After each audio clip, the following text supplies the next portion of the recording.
Welcome in, everyone. We are back again with Black Book. It has been a good time, and we're about to go to a wedding. We have some things to take care of, but yes, we are about to go to a wedding, and yet we know as the audience that the plot is about to thicken, or twist, or get complicated. So, outside of the fact that there is a Boulder Parchment Shears gauntlet, or I should say, I have thrown down the gauntlet of Boulder Parchment Shears in the chat with some Boulder. Let's get back into it, shall we? I believe we have a brewery or a brewing area. It's getting dark. You keep the Black Book ready. Khaldoons often put their chorts by the roads, as you have already witnessed several times. Soon, you notice someone's burning eyes under the roots of an old fir tree. But anyways, we're on our way to deal with whatever is scaring off the brewers. And along the way, of course, there are chorts to deal with. So let's get into a fight, shall we? Alright, we just got a couple of pretty easy chorts, to be honest. We're definitely gonna do a gesture. We're definitely gonna hit everybody. Let's see here. Let us do this one on you, and this one on maybe you. Yeah. Do we want to curse anyone? Nah, I could take it. I could take a hit. It's gonna be fine. Well-versed effect is gonna be buffed anyway, so we're doing a crap ton of damage, and these guys aren't likely to survive it.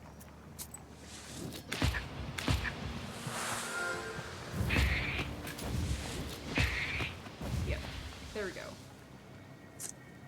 Bingo, bango, boingo, dunzo.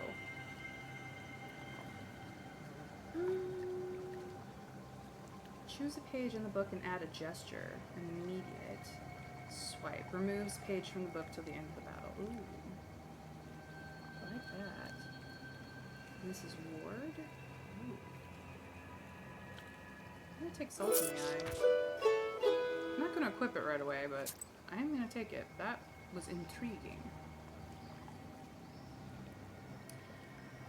Onward to Okja Road. I have no idea if this is high sin or low sin or medium sin or just some sin. Don't know what it does in the end. This road is close to the forest. I should keep an eye out. Definitely that. Definitely. Among the treetops, you notice a silent giant. His figure towers over the trees and sheds a dark shadow on the frozen road. Well,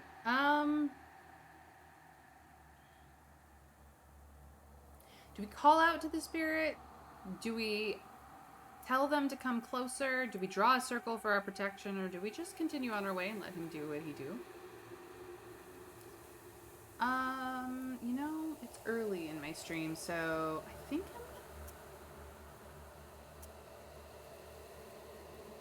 I'm gonna draw a circle.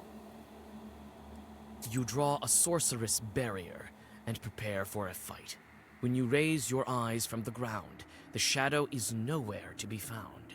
Some time passes, but no one shows up. So because I went into immediate protection mode, they were like, nope.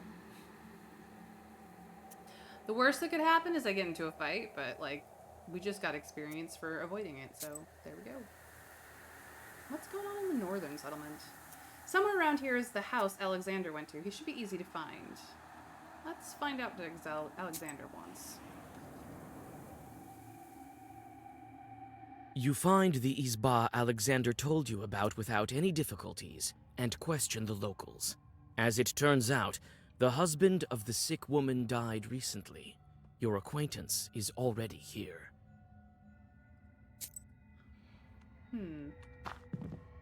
These are fish traps. Looks like her husband used to be a fisherman.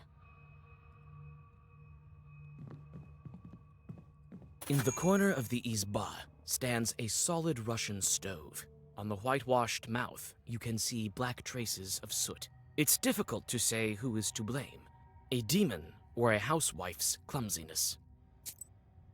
We learned something, though. The stove is of central importance in Sheridan. It was used daily to cook and to make baked milk and sour cream. It was also used to dry berries and mushrooms for winter. Even the most modern ovens and electric stoves cannot compete with a genuine Russian stove. It provided light, warmth, a place to sleep, and dry boots and clothes. In the Russian north, fireplace stoves were prevalent, built of stone without mortar. In the northern Prikamiy, brick or clay ovens were common. For some time, stoves were stoked the black way, meaning they had no chimney, and the smoke escaped through a special window or crack near the ceiling.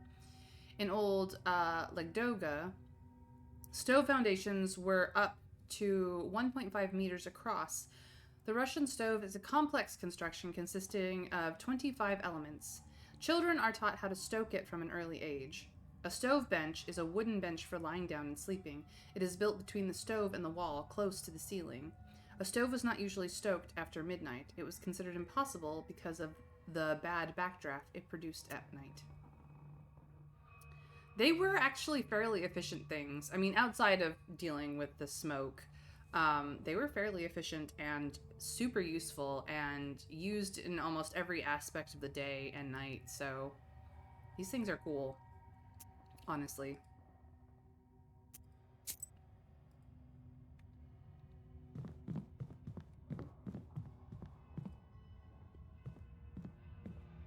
You open the chest and are hit with a foul stench. Inside lie everyday items of the woman and several linen sacks. It seems they are the source of the smell. Bed sheets and towels, nothing of interest. You wince in disgust. The sacks contain horse manure, wriggling with worms. These are the gifts of a demon. To cursed people, they seem like gold and prianics. Definitely demons in play. Beautiful art. Cannot read a word of what's down here, but this is gorgeous. There's a dog, a couple of dogs, a horse, a man, the sun, another man, or is that a woman? Something is going on here, and it's very strange. But I don't know what it's called or what the description is or anything.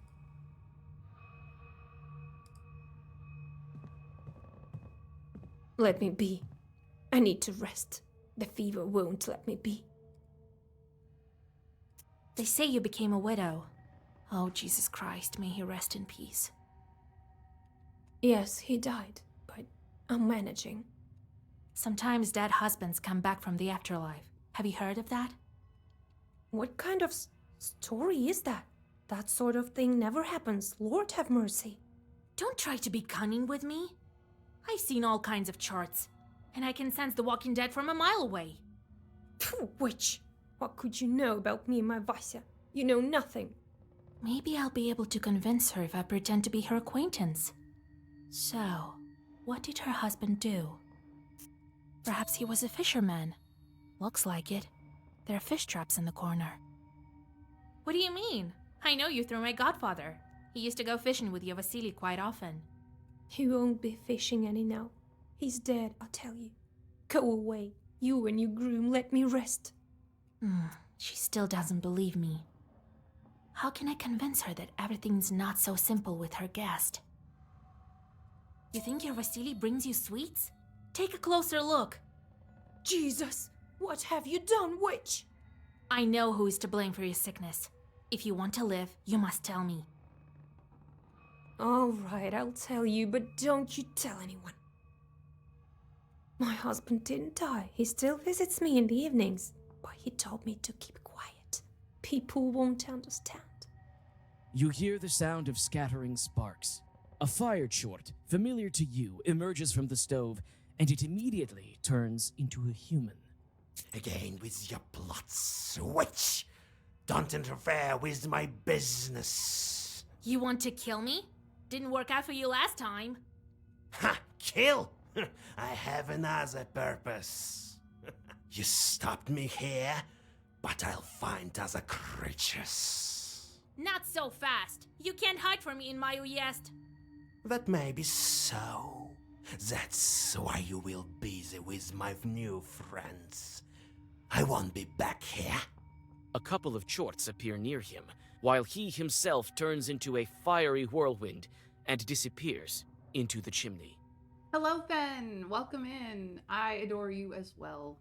Thank you for joining us. You can catch up with that chort if you don't spend time on these demons. But what will happen to the sick woman? Oh yeah, he's definitely... We will deal with him next time. You open the book and read the first Zagavar. Alright, let's see what's going on with these guys. Just damage. Okay, well we have this. Yeah, let's dial on you.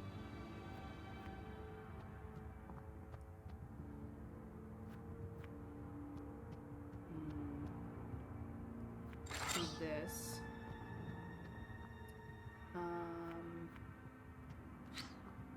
That. There's no curse going on, so we'll do that. They're all gonna get hit. They won't die this turn. We could, however, curse this guy. We're gonna take damage, but that's fine.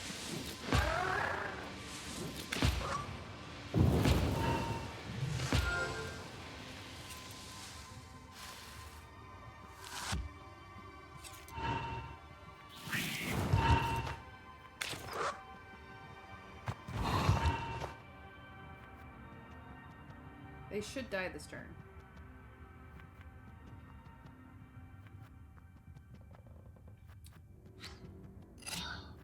And, I mean, this is a little bit overkill.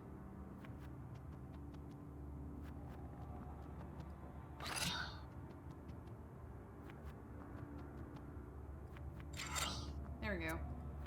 We won't even get to the end. Ta-da! Depth curse. Removes negative status. Ooh. Choose a page and add a damage effect.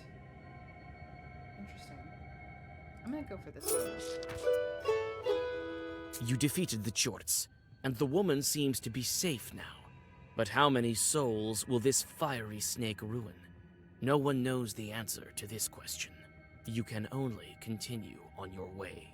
We never actually talked to Alexander. I should have, but I was like, check everything out and then talk to him. Oh well. The Kimzelka River. The river is small, but the demonic presence here is strong. All Vakul's doing.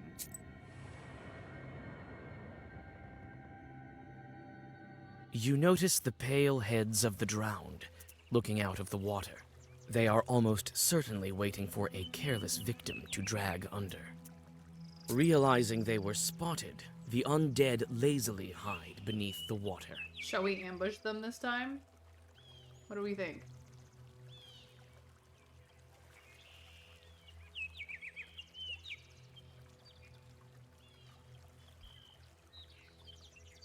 We could just leave him be. We've already finished with their master.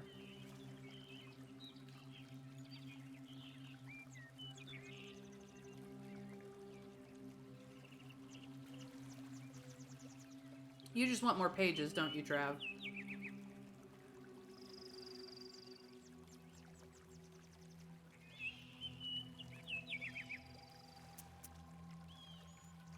Don't maybe me. You hide nearby, and the drowners soon return to their spot. We could just play cards with them.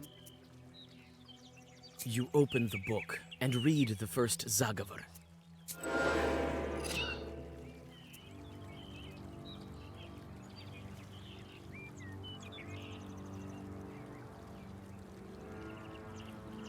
Okay. Well,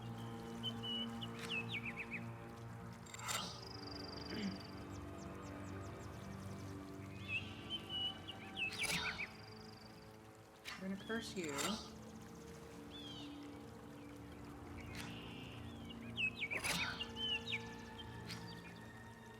These guys do a lot of waste, unfortunately. But we are going to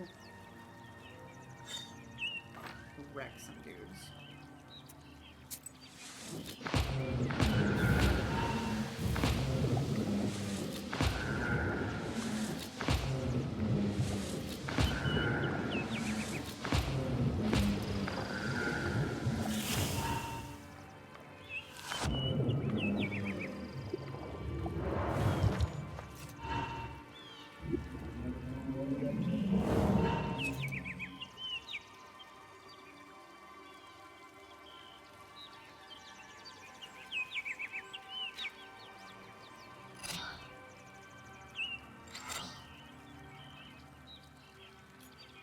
Ooh.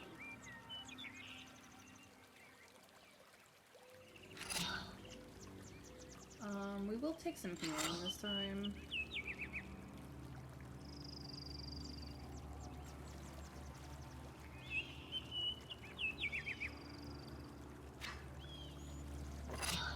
There we go. We'll have a little bit of defense.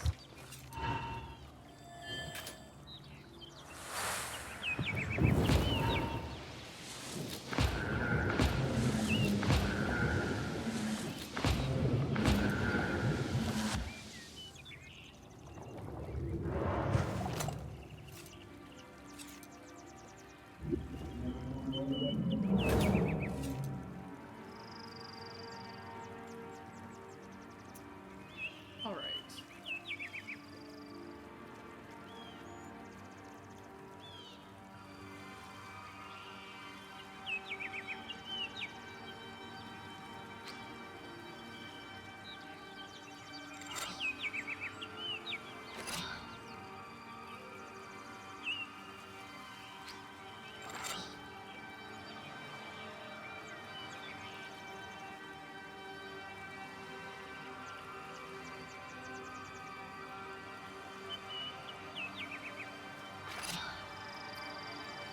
Okay, we should deal with these guys.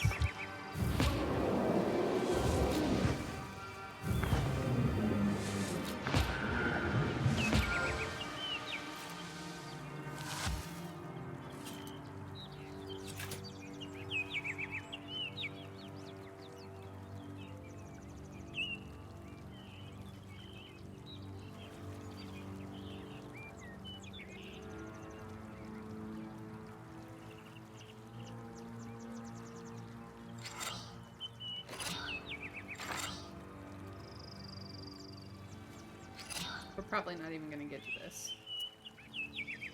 Oh, maybe.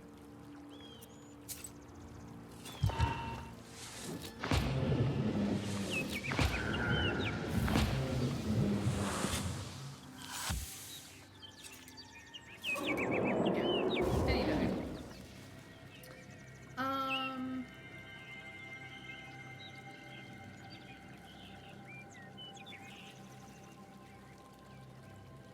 I'm gonna go for this.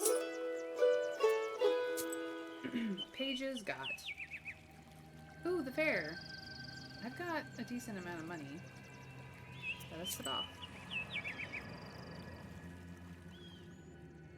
At the crossroads of two trade routes, you see the annual fair. Despite the... Let's see here. Buy an amulet and a trinket. Buy a potion, then drink it. You'll be as healthy as a boar, demons fleeing from your roar. See what you got. Okay.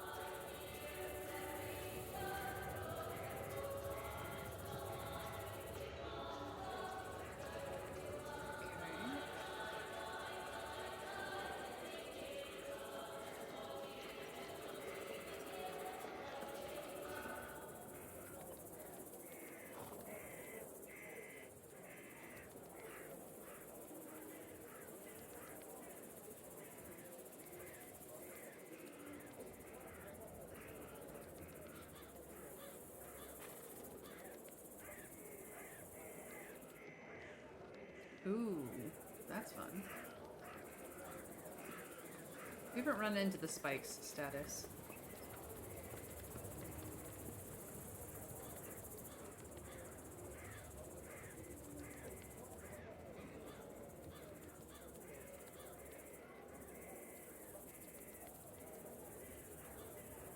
Bird of Curses could be really nice, actually.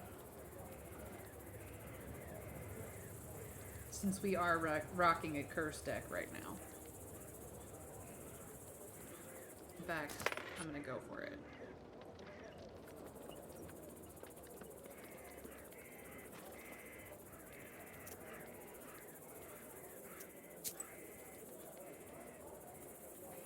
So, well-versed I'm keeping. That's good. Increases bless. I do have some bless, but let's, since this is a curse deck, let's rock the curse.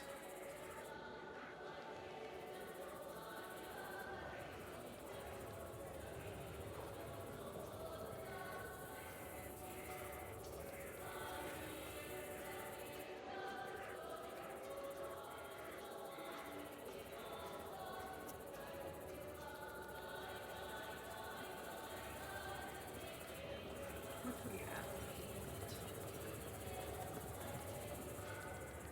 I have money for basically nothing.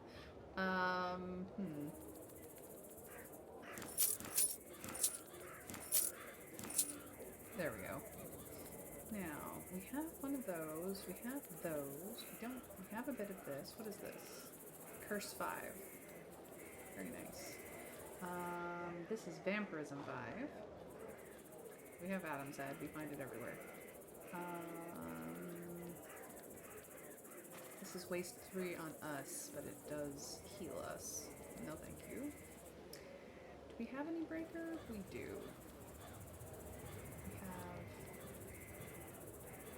We don't have any of this. It is useful on occasion. We have that. We have at least one of these. And more Adam's Head that we sold. So... I can get one or the other. I'm actually gonna grab the Vampirism. I have enough curse. So now I'm broke. I don't even think I can The play players cards. are carried away by a game of Durak. Yeah, I don't have 5 to even bet, so we are done with the fair, but it was well worth it. Oh, hello, the barnyards. There's nothing to dry or store in the barns yet, so the youngsters are enjoying themselves. What naughtiness are they up to? You hear the lingering sounds of songs long known to you. At one of the izbas, you see a late-running Vichorka. It may be worth stopping to listen for a while. You sit by a house and dissolve in a deep song.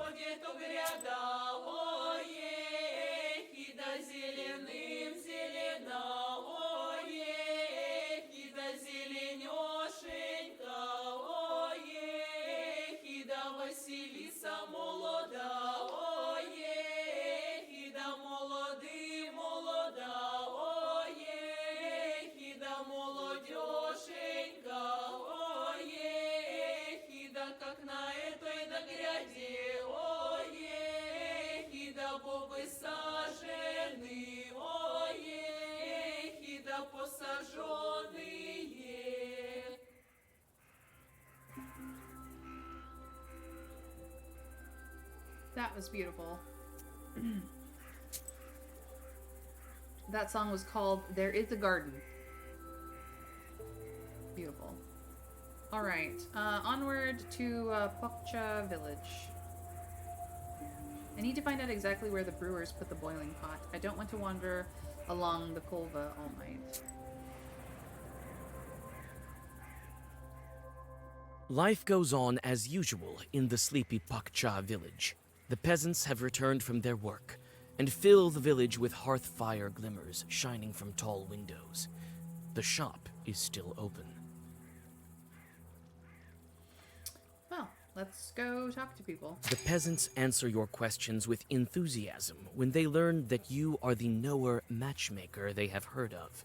According to the villagers of Pakcha, they seldom encounter wonders in their mundane life. Everyone laughs at the men who were brewing beer. Supposedly, they were so carried away with their work that they saw the devil himself.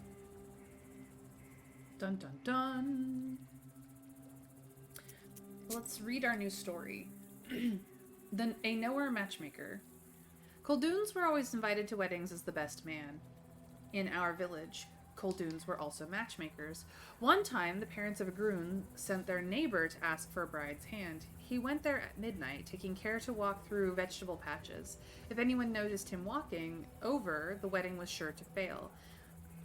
The moment anyone learned of a wedding, they put the evil eye on it. There would be a family, but no happiness in the day-to-day life. The Coldoon protected the wedding from curses and the evil eye. He also knew to avoid saying too many words, and only Coldoons knew the right words. He knocked on the door, and the hosts let him in. He sat on the bench by the door and put his mitten in the corner, even though it was summer. The girl's parents immediately took the hint and put their daughter behind the stove. The Coldoon sat behind the table and said, "We have a ram, and you have an ewe. Should we bring them together?" Parents refused, even though they were willing. They refused a second and even a third time. Then the Coldoon realized he had not asked for permission to enter, but stepped across the main beam regardless. He walked backwards out the door, taking his mitten with him, and knocked again. The second time, he did everything properly. The parents agreed, and the wedding took place the next month. So, you gotta know your rituals. Alright, let us visit the merchant.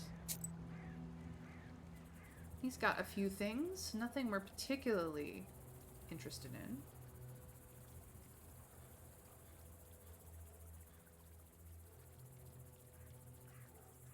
And absolutely nothing that we can afford. Let us visit the church. You whisper a prayer and catch your breath. Oh, okay. Now it's time to find the brewers.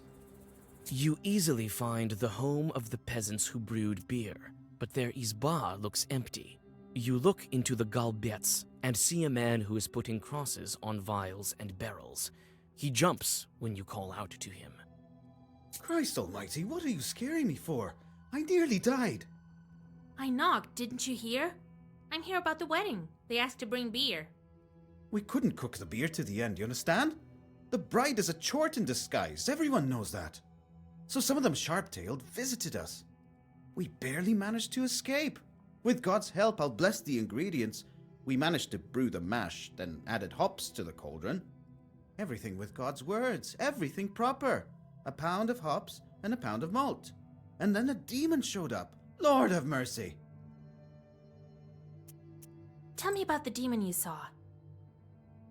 Someone cursed us. That must be it. Looked like a lump of meat that kept glaring at us. So we ran. Left everything there. We prepared part of it, but we're too scared to go there now. So you brewed everything by the book? Everything as it should be, with prayers and according to the recipe. First, the girls came to us from the bride's side, tried to put out the fire. Then, later, closer to the evening, a man came along. And at nightfall, it all began. The bride's cursed, so the devil showed up. What man? I don't know. Didn't have the chance to look at him proper. He stood for some time in the distance, and then left. Did you brew by the river? Right. Wait, you're going there now? This late? You'll be killed.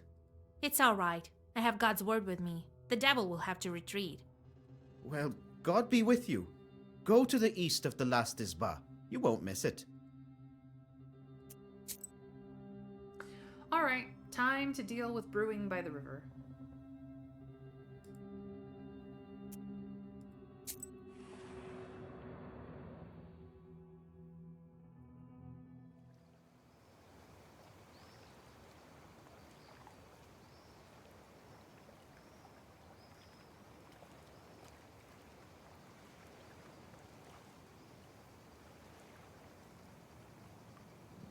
It's quiet in the brewing area.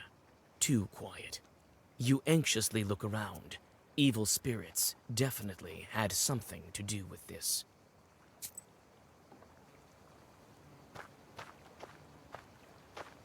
Here's where the mash was cooked. There's some left at the bottom. I see you, Herb.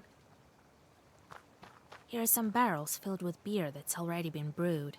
I think that if I'm able to chase the evil spirits away, the brewers will be able to take it. I can't carry these heavy barrels. Oh, it's so sweet.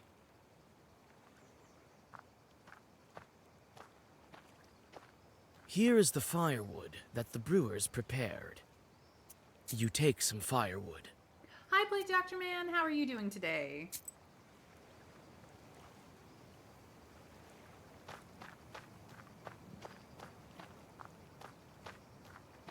There's some dry grass around here. It can be used for kindling. You take some dry grass. And we will also take this herb. Alright, anything else? I don't think so.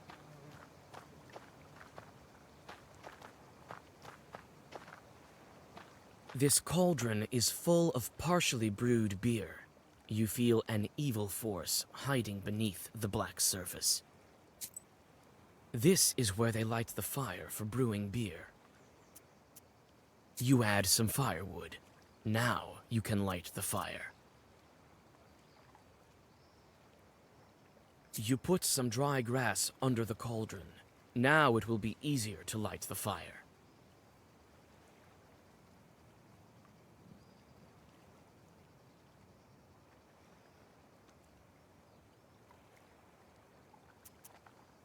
You light the fire and take a step back.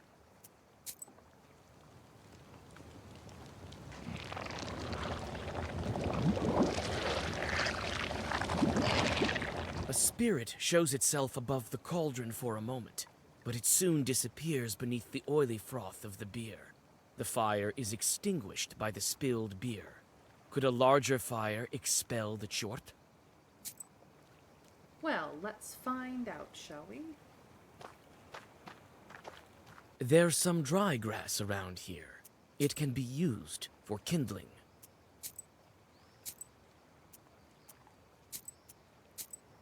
There's some dry grass around here. It can be used. Interesting. Here is the firewood that the brewers prepare. You take a greater amount of firewood. Do I have to do it in order, maybe? There's some dry grass around here. It can be used for... No, it's still grayed out. Okay. This is where they light the fire for brewing beer. You add even more firewood. Now the fire will burn brighter than ever. You light the fire and take a step back. Come out wherever you are.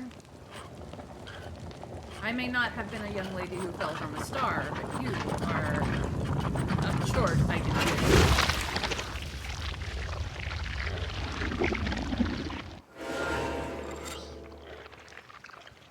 Okay. He's gonna put on armor. It does not go away.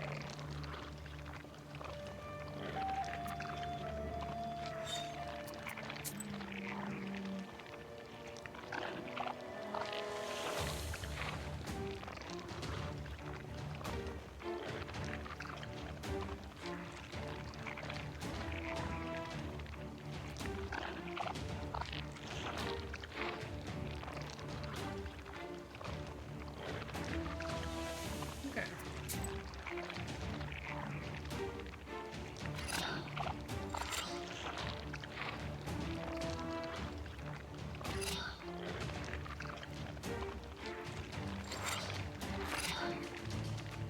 Well, we're running at first deck, so this is gonna be a long fight.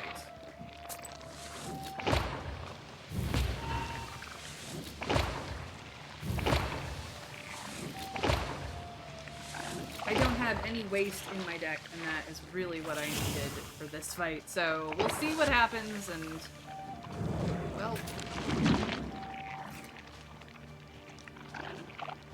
go.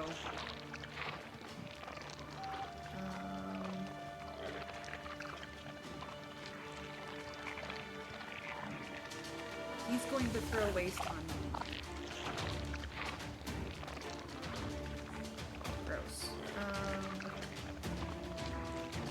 Well, I'm gonna do that.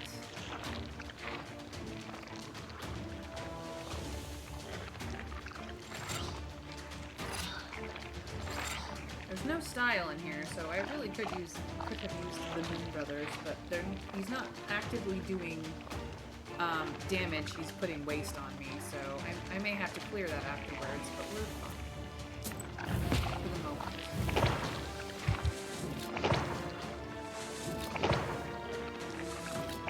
Yeah, all of my damage is doing that.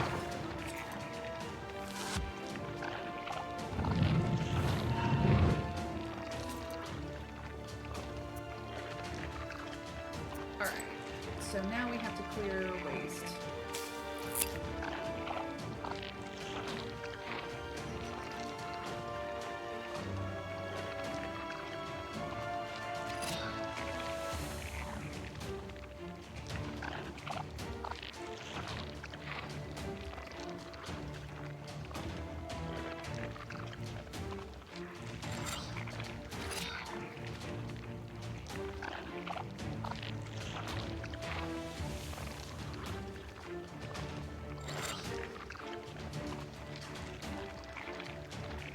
Not that defense is gonna do us any good, but here we go.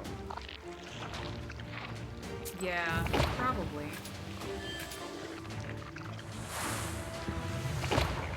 Every fight is kind of a puzzle. It's a waste curse. It's basically just a big oily ball with eyeballs. Really? It's just waste and decomposure? Well, I've gotten through the blocks, so there's that.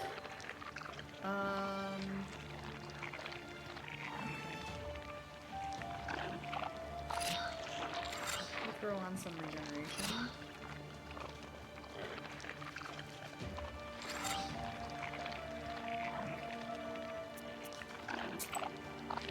And get rid of decomposure. So let's just get rid of it.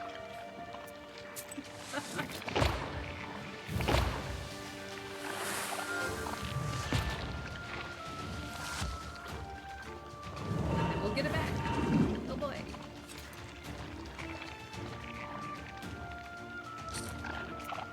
Let's see here.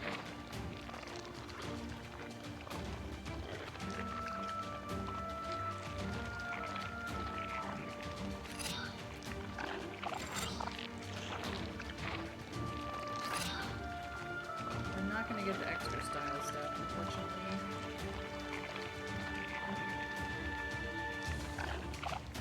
So maybe I will do both babushkas.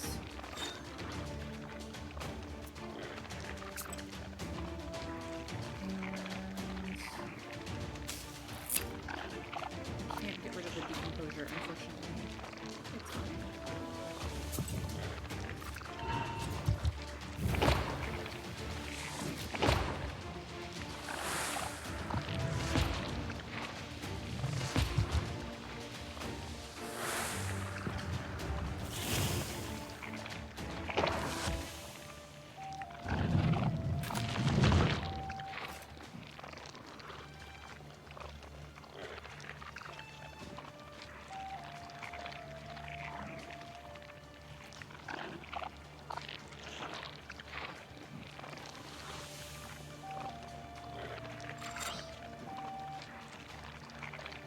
Actually, I don't think it has any positive effects on it.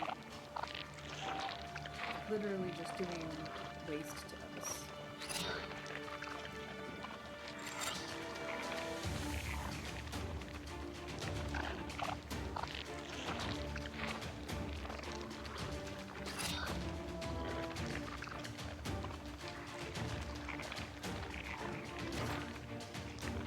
What do I want to make a gesture?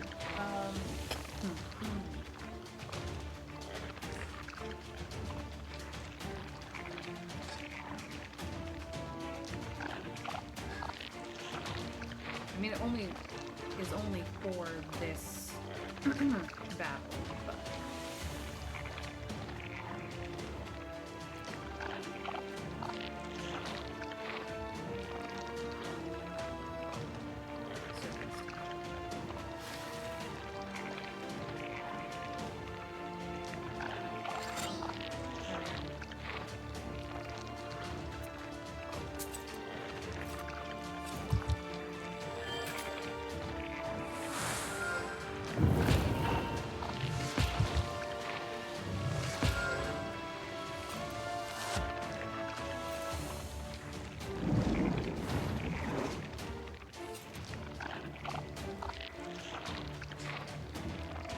Alright, block is gone.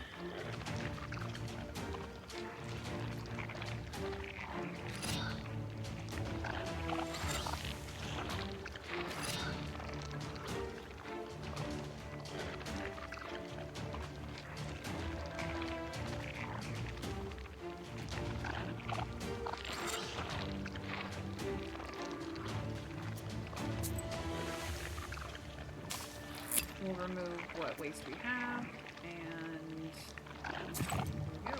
Regeneration's over, but that's fine.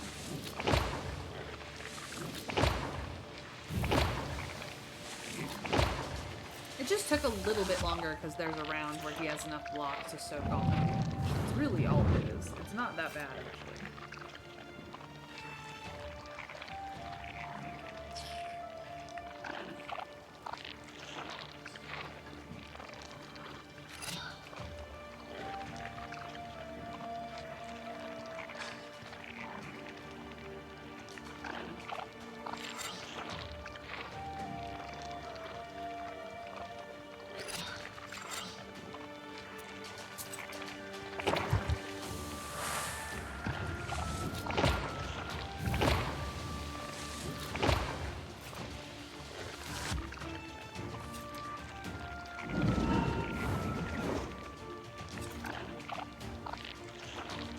He's gonna die this turn.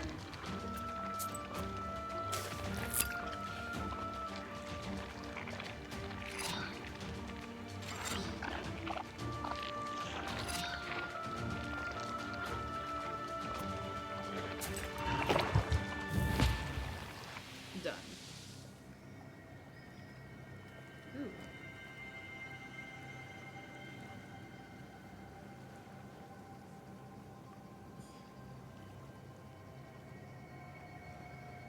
Getting some interesting things now. Oh, hello. Andropko, where Andropko crawls, plague and fever spreads. The curse falls to the ground as a repulsive ball of foul-smelling wool. This chort was created by a Khaldun, but who would wish harm upon Nikolai? You send the brewers for the intact beer barrels and return to the Izba.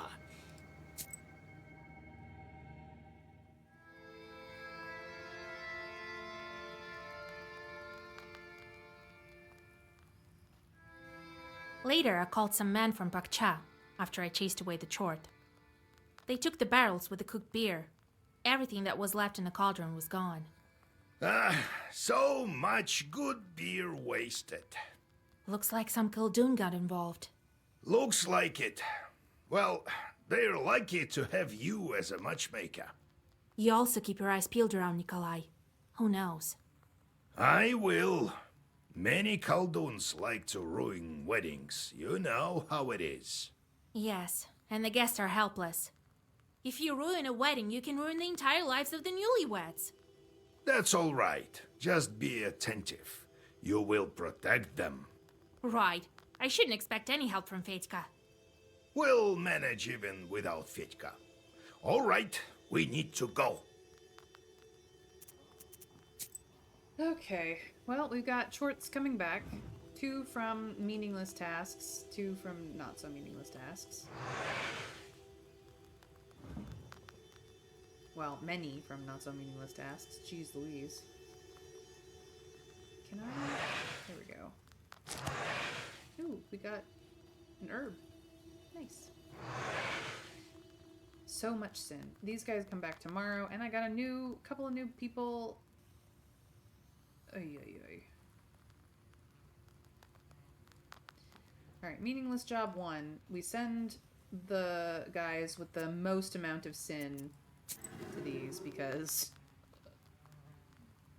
they will be the end of us otherwise. And then we look for the most amount of days with the least amount of sin and the most amount of money. Here's 3 for 7.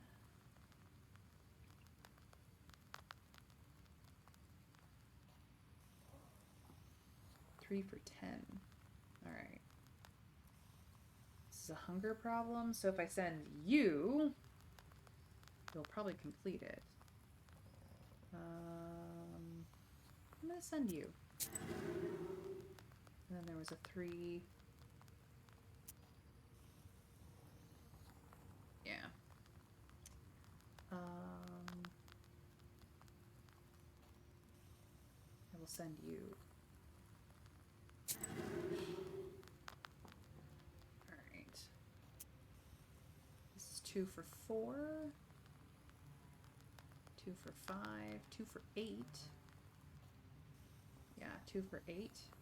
We'll send you. This is also 2 for 8. 2 for 6. Okay.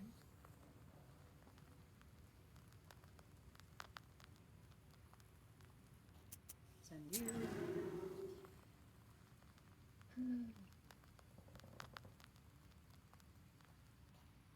Send you. All right. You get 5 back tomorrow, but 2 will go to meaningless jobs. So there we go. We also have a point in knowledge.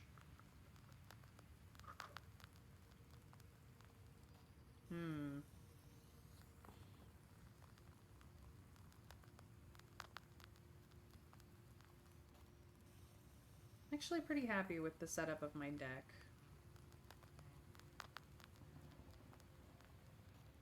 I'm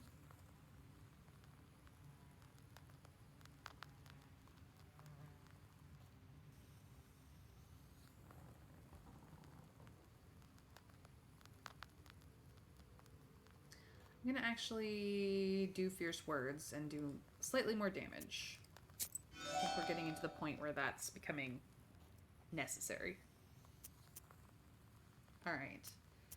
Nobody has anything new to say, so we just have to deal with our visitors. God bless Vasilisa Fyodorovna. God bless. Bride sent for you. She doesn't let anyone touch the banya. Says you're the only one who can. That's right. Tell her I'll be there soon. Get the decorations ready. All right, I'm going. And I will go to the Nikolaevs to help prepare their procession. I'll be with the guests this evening. Be on the lookout. Don't forget about demons while you're looking out for coldoons. Who knows who's mixed up into this? So many people. All right, Grandpa. Next visitor. Greetings, Vasilisa Fyodorovna. I've fallen ill. Have fever of sorts. Look, my arms are all withered. The day's near when I won't be able to hold a plow. What did you expect? Weren't you the one last year who got drunk, climbed the Church of the Trinity, and knocked down a bell from there, eh? Yes, Yegor Yevlampovich. It was I.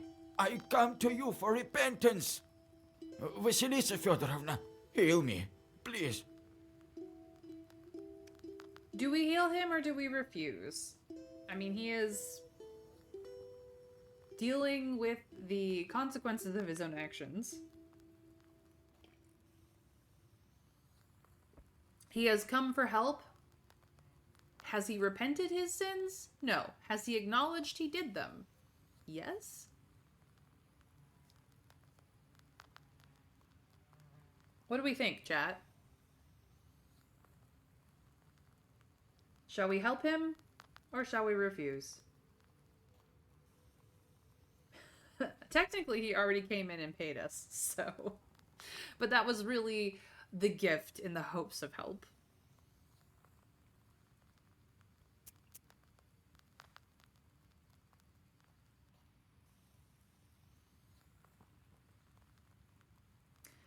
You know I'm a soft heart. I'm gonna heal him. You can always get better. I think you help him. It's fair. All right, I'll do something about it. One doesn't deserve to die because of this. Here, sit by the stove. You whisper several healing Zagavers, and the visitor feels better. Oh, thank you, mistress. I won't squander this chance. We'll see about that, dude. We'll see about that. All right. Time to guard the wedding. It's gonna get complicated. To the bride's courtyard. Some lamenting should be done before the bride's banya ritual. It's also proper to decorate the banya with ribbons and birch branches.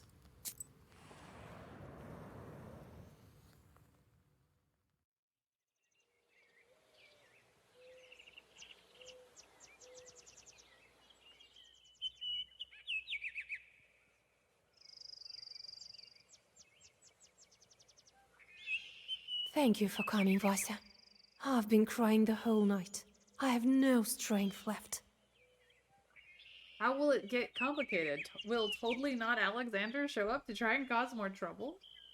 Probably. That's how it is.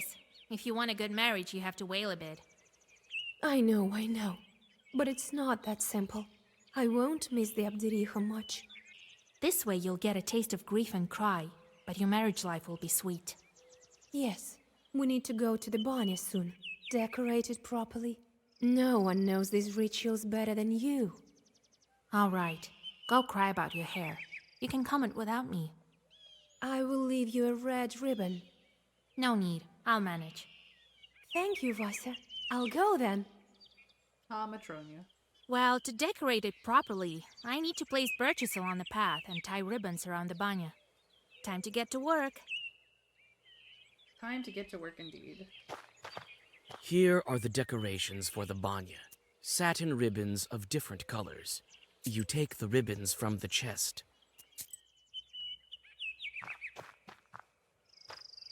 Anytime we can pick up herbs is a good day.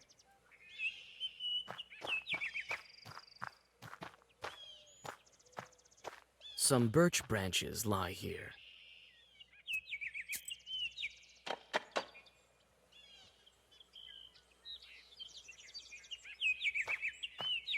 It turned out pretty beautiful. It will also keep the bride safe.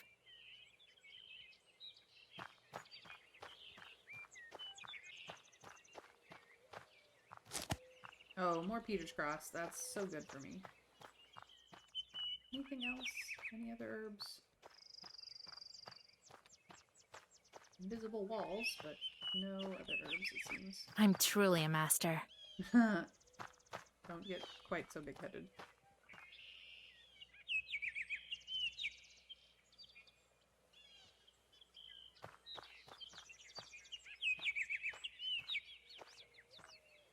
The old banya reminds you of the Abdericha. You chase away these gloomy thoughts. There's no need to go beneath the bench here. You're just decorating the walls. You are thinking about what color to decorate the banya. We've got red, we've got blue, we've got different colors.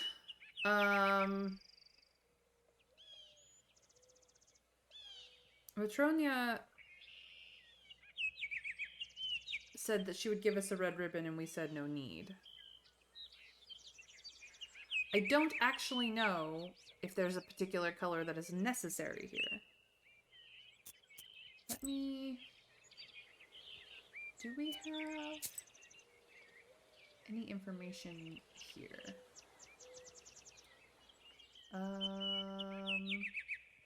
No, that's not wedding.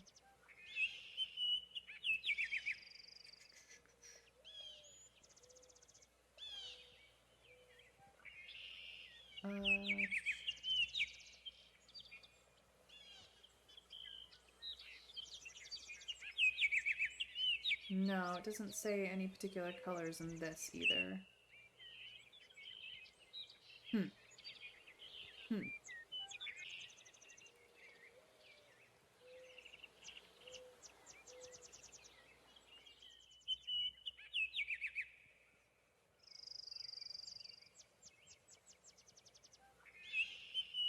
Maybe something here? Young people often organized. No. Nothing there.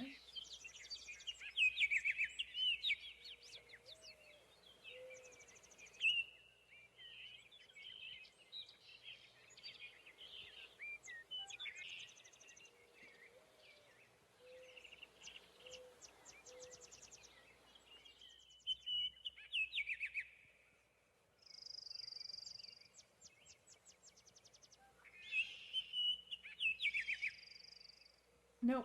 Okay. Not entirely certain. And this doesn't say. Here we go. This is avoiding noise wedding, but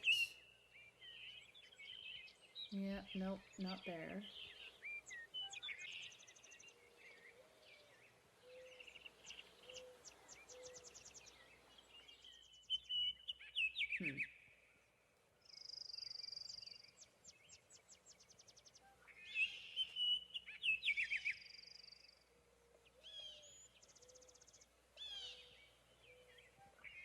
And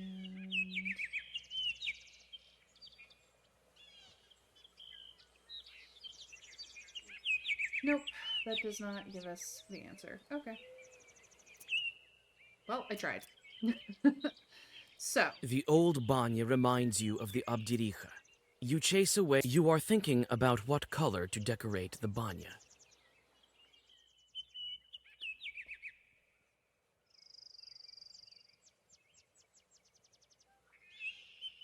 how, doesn't ring a bell. Is there an auspicious color? I mean, I think red because she was going to give us a red ribbon, but that's barely a reason. Yeah, that's why I was like going back through all the things that discussed weddings of any kind, trying to see if there was like mention of a auspicious color. Because I know that in other cultures, auspicious colors are a big part of weddings, and for a lot of the Asian continent, red is the wedding color. It's not white like it is in the West, it is red.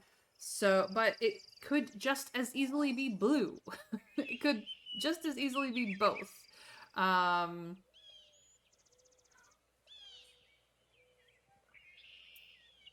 But the only color that has been mentioned in relation to all of this is red. So I'm going to go with red. I looked to see if we knew, and I don't. So here we go.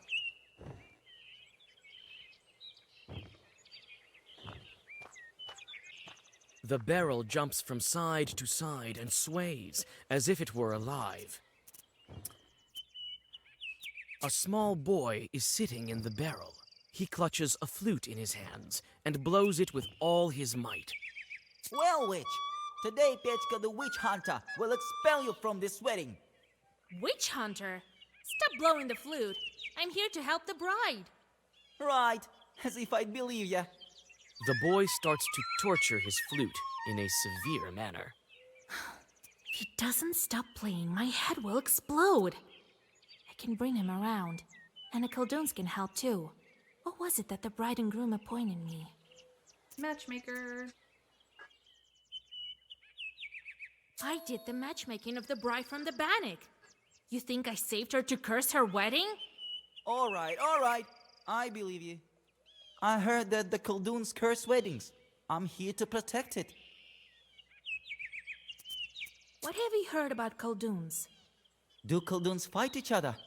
One invites a Khaldoon over, and he turns out to be weak, like you. What are you whispering there? Nothing.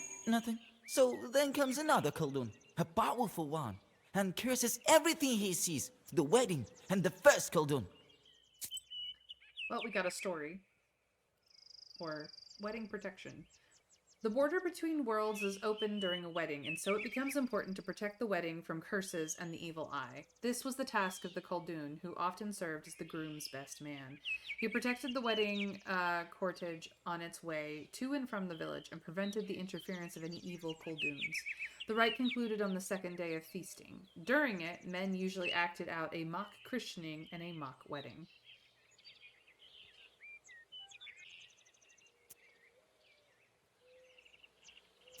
Have you heard about Bannock's here? I have. They grabbed the cursed and flayed their skin. And the bride lived with them, they say. Is she an evil spirit too? No, she was rescued. So, a powerful Khaldun helped her. Yes, I went with the groom. You wouldn't manage without a groom, I bet. So, you think I can't manage? Will you help me to guard this wedding? I can. Together, we can do it for sure. Defeat the Khalduns. It's time for me to lead the bride to the banya. I'll look after you, witch. Let's deal with it peacefully, all right? After the preparations are made, it's time to accompany the bride to the banya. A crowd of people has gathered to watch the ritual. Everyone wants to hear the wailings of old and have a look at the decorations. You sweep the road in front of the bride so that no cursed items will be trodden upon.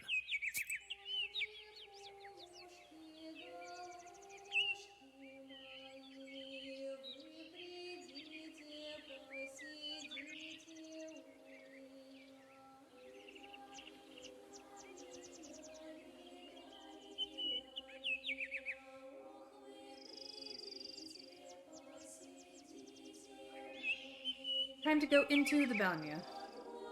We're having a gathering this evening. Better heat up the banya. I should probably do it myself. Weddings are complicated, You warn man. the bride that guests from her side might show up soon. Shorts sent by the Abdiricha. You're right. As soon as the fire is lit in the banya, a demon appears. Here we go. Alright, they're both doing waste, and this guy is just going to get stronger and stronger. So we are... Oh. It's Morteshka. Nice.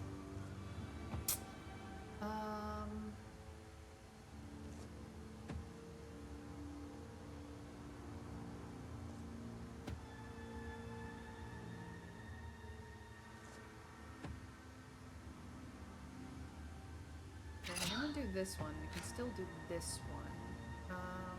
Let's kill him quickly. If we can.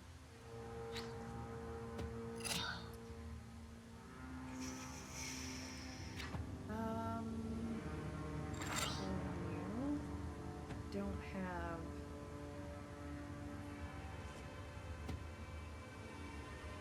another, so what we will do is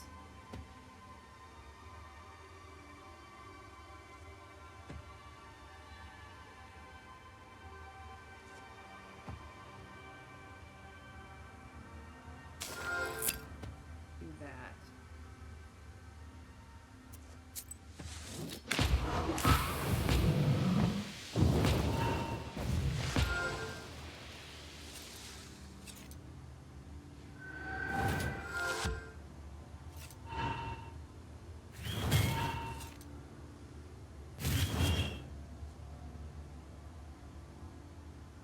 Alright. This guy's not cursed.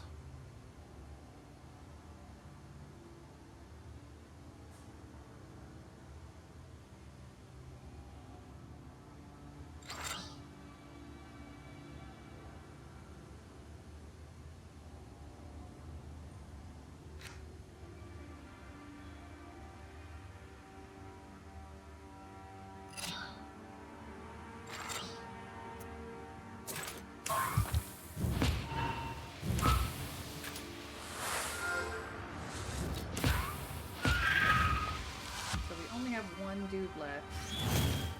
Still just throwing waste on us. That's annoying.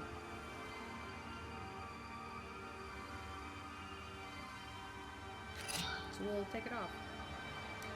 Let's see here.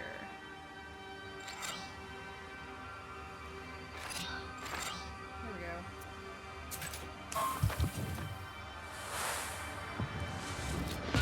Okay. Ooh, Fierce 3. But Sin 1.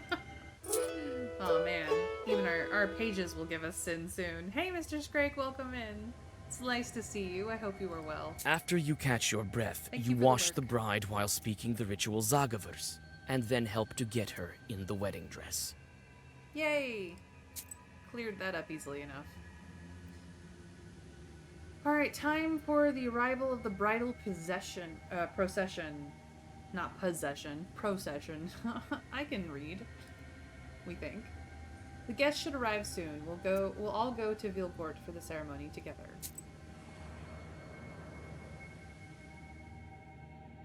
Carts with wedding guests have already started to arrive at the yard. There will be a wedding gathering this evening, so there's going to be quite a crowd. Nikolai is here, as well as old Yegor, the master of ceremonies, and the groom's relatives. The moment the guests enter the yard, the mother of the bride brings her daughter out. You came. Jesus, so many people. Well, we came, yes, so greet your guests. No wind and then a gale. No guests and then a swarm. Greetings, Igor Yevlampovich, Master of Ceremonies. Howdy! Soon we'll make you completely human. Greetings, noble best man, my loyal friend. Well, as they say in Sheridan, bonjour! That's not what they say in Sheridan. They say that in France. If Yegor's the master of ceremonies and you're the matchmaker, who's the best man? The one that was supposed to be a Koldun? I don't actually know. I think it's Fedka. I don't know. Greetings, betrothed. Greetings. See, I'll fulfill my promise very soon. Oh well, the evening won't start by itself. Time to drink for the bride. Don't go ahead of the cart. When the master of ceremonies tells us to, then we will start. Come on! You're too ceremonial. They do everything quicker in the city. Right. And the people there will lose what's left of their souls soon. We'll start this wedding proper, as it's supposed to be started. Oh, Jesus Christ, don't be angry, Vasilisa Fyodorovna. Igor Yevlampich, it will be as you say. Unharness the horses and get ready for dinner. And I need to speak to you, matchmaker. As you say, Igor Yevlampich, as you say. Come here, everyone. Could you be a bit quicker, old man? Come. You'll get what you're due soon enough. Oh, Fedka. I save his life, and this is how he treats everything. Khaldoons often throw in a pod with 9 peas to prevent horses from passing. You search the haystack, but don't feel any cursed artifacts nearby. Anybody over here who's a problem? Hey, Kola, prepare your coins. We have a song for you. Hey, hit it! Petchka, let's have some drums! We got a new song. The song is called Birches and Fir Trees.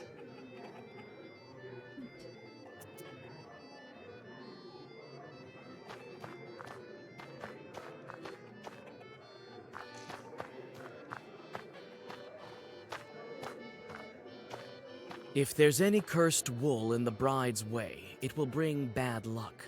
If it's bear wool, the procession might not be able to pass at all. You inspect the floor, but you don't notice any cursed artifacts. Gotta check these things. Horse is good. Everything is quiet at the moment. There are no Khaldoons around except for you and old Igor. I'm keeping my eyes open. If I notice any chorts, I'll tell you. Chorts? Regular people don't see them. Wrong. anyone can see Chort today. Have you heard about the carts with no horses? Who moves them if not Chort? Well, I know that Chort spin the grindstones. Uh-huh. And who's pushing a cart if there are no cattle? Chort! Who else? And then there's another thing. The locomotive, for instance. Oh! And have you heard about Telegraph? Recently in Solikamsk, the Telegraph Chorts made such a ruckus. The peasants pulled down Telegraph. It's a sort of nobility that they have a the graph. They got the graph. Palagraph? I've only seen the telegraph. Huh. So is he scary? Oh, I barely escaped. Be on the lookout. Pele the Graph himself may show up. Oh, kid. You're kind of adorable. Alright, let's go talk to the bride. I'm not your typical bride. The others usually say goodbye to their home. I learned about this only recently. You had a chance to see it. Not every cursed one has that chance.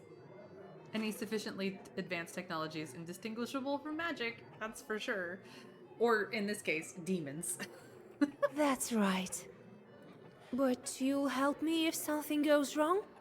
I didn't save you from a demon for nothing. Thank you, Vasia.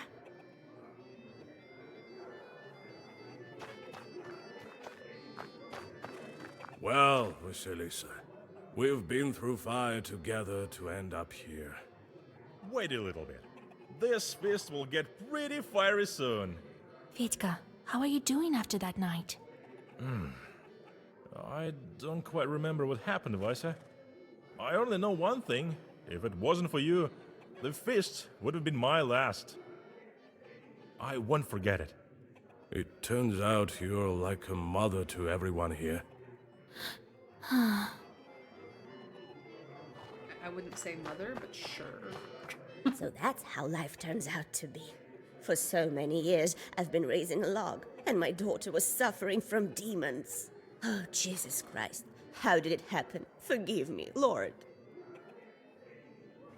Your child wasn't growing, so why didn't you visit a nowhere? I called a doctor, and he said that it's a kind of a scientific disease. All diseases come from demons. Why are you listening to doctors? Be glad that Nikolai got to us. Oh, I don't even know how to thank you, Vasilisa Fyodorovna. My daughter will do well with such a matchmaker. Are you happy with the groom? Oh, we couldn't hope for better. I mean, he is a decorated soldier. Practical, has served in the army. What more could you wish for? Your daughter is an enviable bride. I myself couldn't have brought her up better. Lord, forgive me, but how could you say that she grew up with demons? No one would believe it. Those damn doctors, indeed. And such a dowry. Even I got a belt, just like my daughter's. I don't know who sent it, though. Oh, she got a belt. That's not good. That's not good at all. How can you live with this friend of yours? I just don't get it. He's alright. A funny guy. Anyway, I want to speak to you about something else. We need to guard this wedding. No? Right, instead of Fetka. But no, everything seems proper. Keep your eyes open. Don't give any curse a chance to settle. So the mother of the bride got a belt, does not know from whom. We got a belt for the bride from someone as well. Probably the same person.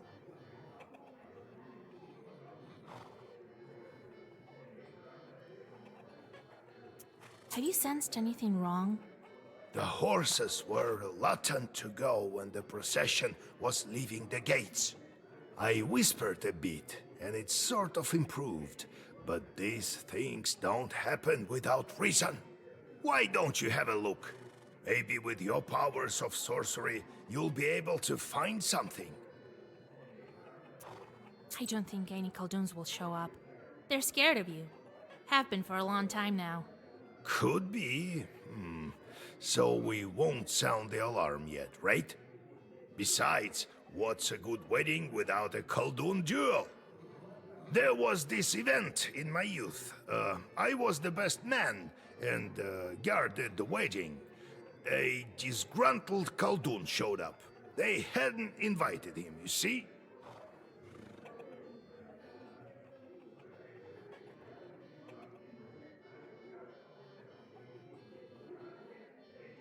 So I gave him a good cursing. He was sick for an entire week after that. But you should look for a curse anyway. We don't want you to be sick.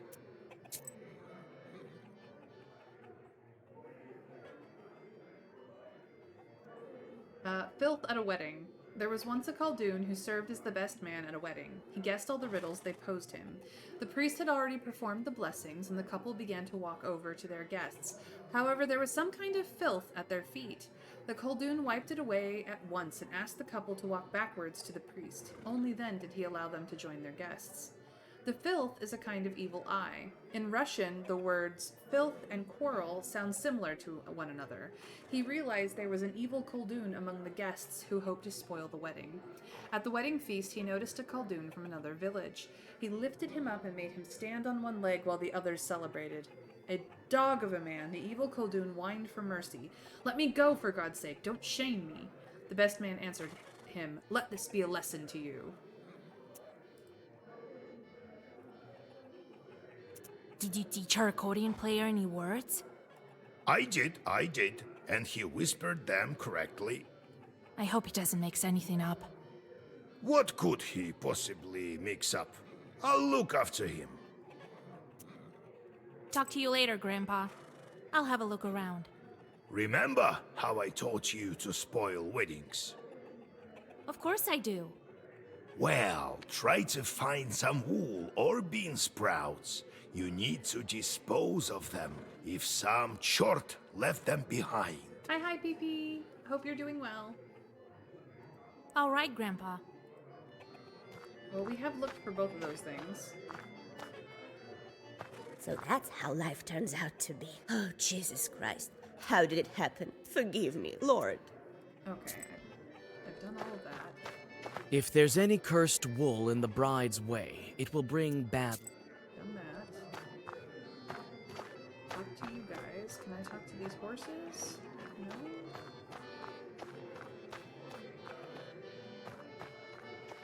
Looked there. Looked here.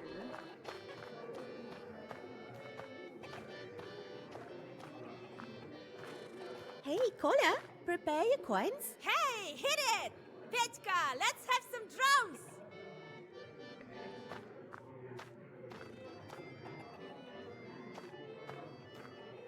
I'm not your typical bride. You had a chance to see it. That's right, but you... I didn't save you for... Thank you, Vi.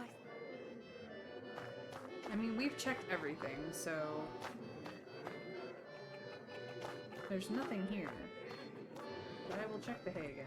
Khalduns often throw in a pod with 9 peas to prevent horses from passing. Alright. You may go on your way. Let us leave the location. We have talked to everybody and we've done all the things. There's nothing here except a belt. The noisy room. And the room in the attic. We're gonna check the noisy room first. What is that noise? It couldn't be chorts, could it? I've got to do my duty to make sure everything goes well. It turns out the room is noisy because several men decided to kill some time by playing cards. They are so immersed in the game that they fail to notice you. Let's check the chamber. Hardly anyone visits this part of the house. So this is where the carp players decided to hide.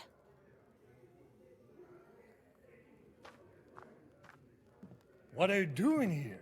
This is no place for a girl. Hey, wait! What are you blabbering about? Hey, Samson. Come in, Vasilisa. Welcome. Long time no see, right? Shh!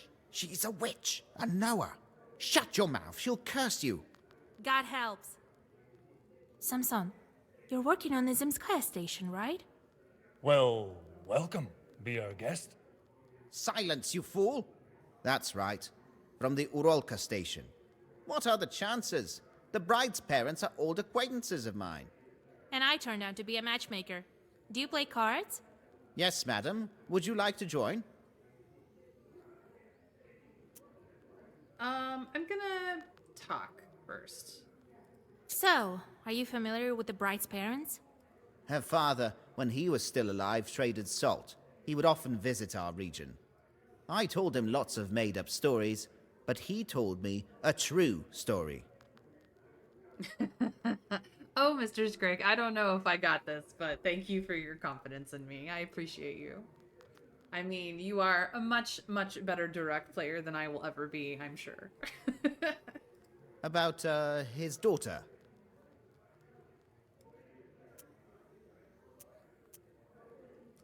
I'm tempted to intimidate here, but, like, I don't necessarily need to. Let's play cards. Don't mind if I do. I'm going to hell anyway. That's all right. God is merciful. Sit right there, under the icons. Ooh, we could lose a lot of money. May remember, if you don't acknowledge the possibility of defeat, you literally can't lose. Oh, Plague Doctor, man, that only works in Darkest Dungeon.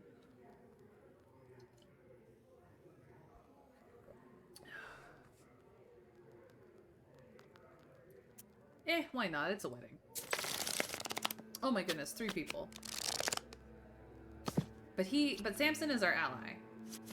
So, you only win if both you and your ally are victorious. You cannot attack your ally. Sweet. That's good to know. This is the first time that we're playing 2-pair. So, it is apparently my turn. We've got spades as the trump. Should I put the 7 out? Yeah, we'll do the clubs.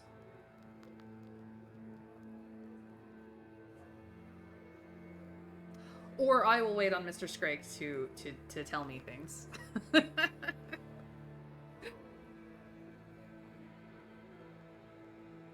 don't want to get rid of all my spades right away, because they always win. In Duroc, whoever has the lowest trump card goes first. Ah, so I had the 6. Yeah. Because the deck is really 6, 7, 8, 9, 10, Jack, King, Queen, Ace, so I will go with this. See what happens.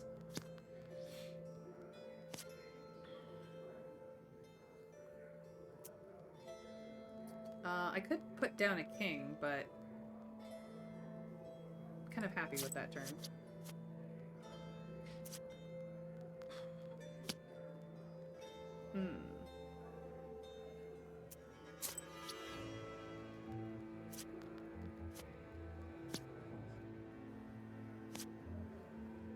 Should I attack with a 9?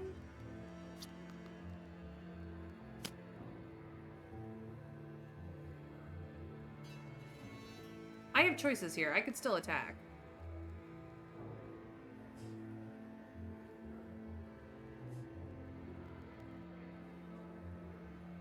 Why not?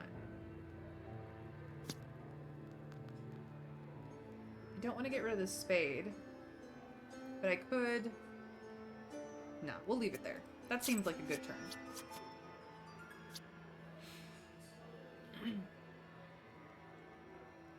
That I can block. That I can block.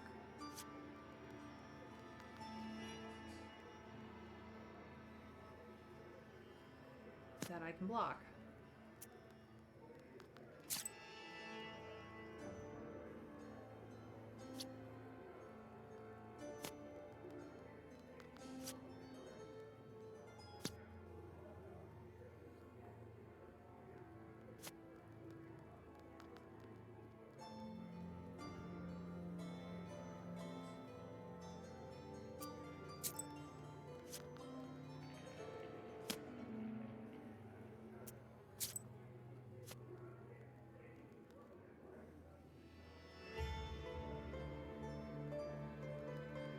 I could pick that up because we know that he has a whole bunch of stuff and his turn is next.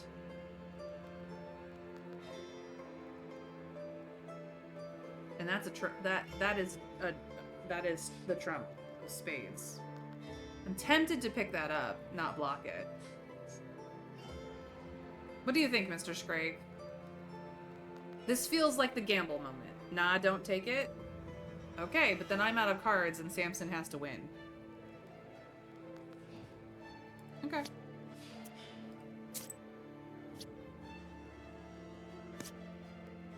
Strong play, Samson.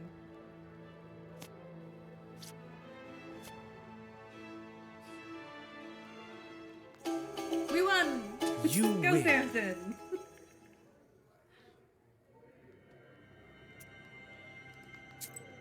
Yeah, they'll never underestimate me again. You may go on your way. I mean, I feel that Mr. Scrake and Samson won this particular card game, not necessarily me. I just poked buttons.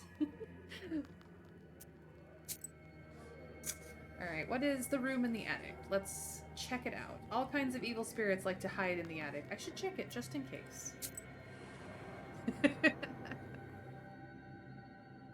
You look into the pantry near the haystacks and see a ruffled silhouette of a Susiedko.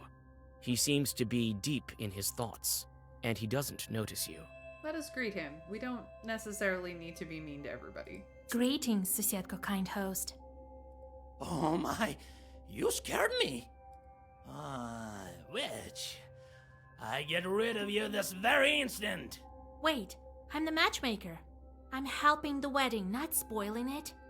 Ah, I see. I thought you won on the cursing sword. As far as you know, May, you can never lose at that card game ever again. Well, I have a history, if you've watched the VODs, of losing at the card game because I make silly, rash choices. And I have learned to sit down and think about it a little harder with Mr. Scrake's excellent advice and tips. So, honestly, I am getting better at the game. But at the end, it really was Samson's AI that won that game for us, so. I have failed to notice in time. I think I saw something the other day, but it wasn't quick enough. The shadow escaped. I thought that there was no Susiedko here, and that the changeling log drove you away. Oh, that was the case. The changeling was strong, so he escaped to my relatives. It was only recently that I could come back. Are you happy with the bride? Oh, I am. I feel bad though, as I couldn't keep her away from the curse. I don't have much power in the banya.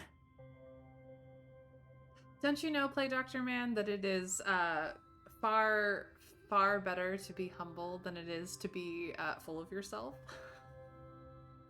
Notice how hard the both of you are trying to convince me about how awesome I am because I am being ever so humble about winning a game of cards.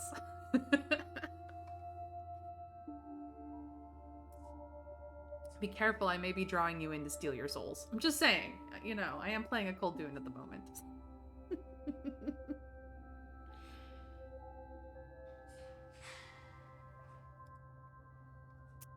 Whom did you see?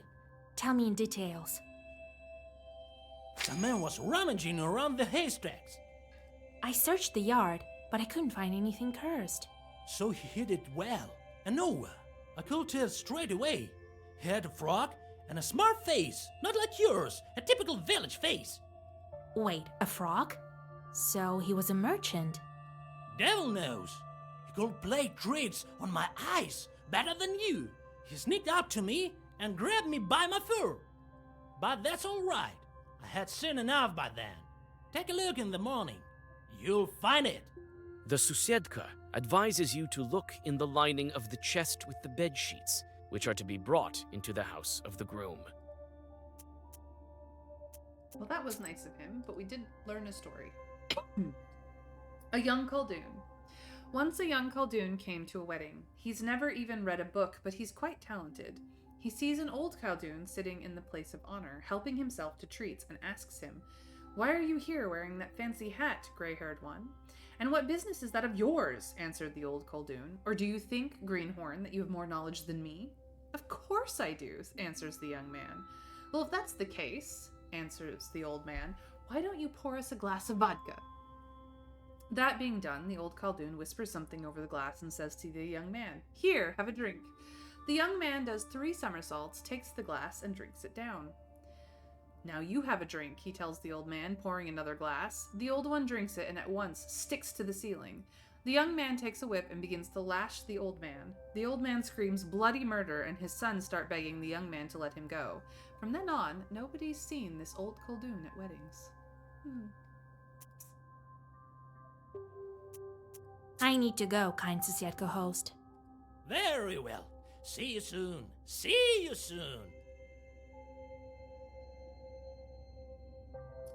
Alright, we've done all the optionals, so it is time to go to the room. The table is in the upper room is prepared for the eventual gathering today. Tomorrow is the wedding day.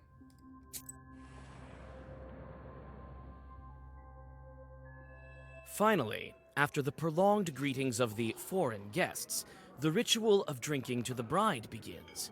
The bride brings wine to everyone, and the guests sit in the traditional order. A dinner is served that consists of many dishes: jellied minced meat, meat soup, fish pie, and calf's head. These are only a tiny portion of all the dishes served. The whole week before the wedding, the bridesmaids and the bride were preparing wailings of grief. Now it's time for songs of praise and glory. Before continuing the feast, you decide to stretch your legs and walk into a decorated room. And she has the blackest book. And her eyes. A true Satan. She looked at me and I sort of froze. She wanted to set her short on me. Look at the little boy who's trying to impress a little girl. But then I told her, I'll hit you so hard. What did you tell me? Ah, sweet mother. Oh, Jesus. It's me who's going to hit you hard. Or should I send my chort on you? Oh, Vasa, don't curse him. He was a fool. Don't be strict with him. He used to tease me too when I was with Morteshka. Oh, it's Aquilina. I know that you're good. You should be called a witch doctor. Aquilina? Was it you who I cured of Ikota? It was me, Vasilisa. Thank you, mistress. This chort has no business sitting as an Ikota. Morteshka is doing good now. He's traveling with me. So, he's helping you. Who knew it would turn out so well? This is my friend, Piotr. He's very good with his flute. Well, it is what it is. If you tell any more stories like that about me, you won't have any limbs to hold that flute. Got it? You can't help thinking the little girl looks quite like me. I mean, perhaps in my youth I looked like her. Not that I am of a Slavic descent. I'm actually more of a Germanic descent, but yeah, I suppose it's close enough. Maybe. I did love to wear my hair in a braid growing up. Got it. Oh, Petka. So, how are you doing without Morteshka? Oh, I couldn't be happier. The chort doesn't speak from inside me in a scary voice, and the other children don't make fun of me anymore. Thank you, Vasya. How's your patrol doing? Noticed any more Coldoons? Everything's quiet. I'm on the lookout. Sure, kid. Do you like the wedding? Oh, it's pretty, and the songs, and everyone is dressed so nicely. That's rubbish. But Nikolai's uniform looks great. I bet he has a gun at home. Ugh. The Worship of Soldiers by Little Boys. Ay, ay, ay. Oh, when I grow up, I'll cry my eyes out, and then I'll live happily. They're cute. The neighbors of this tall carpenter are lying face down on their plates, snoring peacefully. Do you think I bored them with my talking? Oh no, that's not the case. In all of Perm Gubernia, there's no man more dashing than me. Well, if it's about carpentry or drinking. Anyway, in all the rest, I'm afraid I'm not that good. So your axe feeds you? Yeah, I recently put a blockhouse in Anbor. I'm often hired in this Uyest. If only I was paid as well as I should. I can build whatever you can think of. A boat or a church. My tool is always with me. My loyal axe here. So no one can beat you at drinking. I can drink 5 bottles of vodka right now, believe it or not.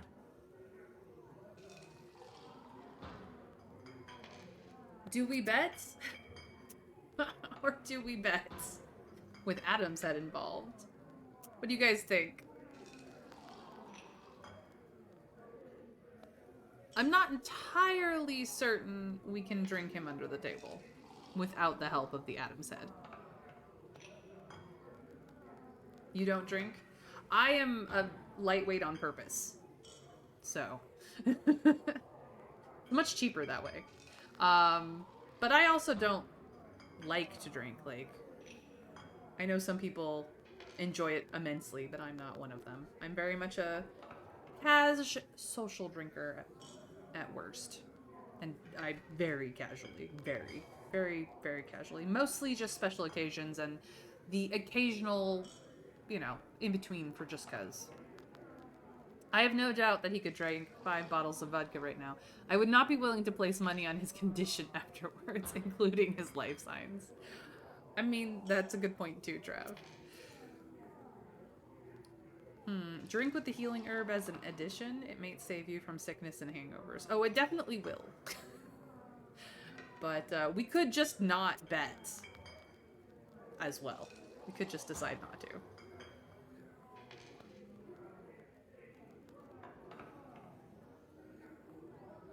Well, why not? We're gonna do the Adam said because I think that's the correct call in this situation. With a Zagavar, you use an herb and offer a bet. Ha!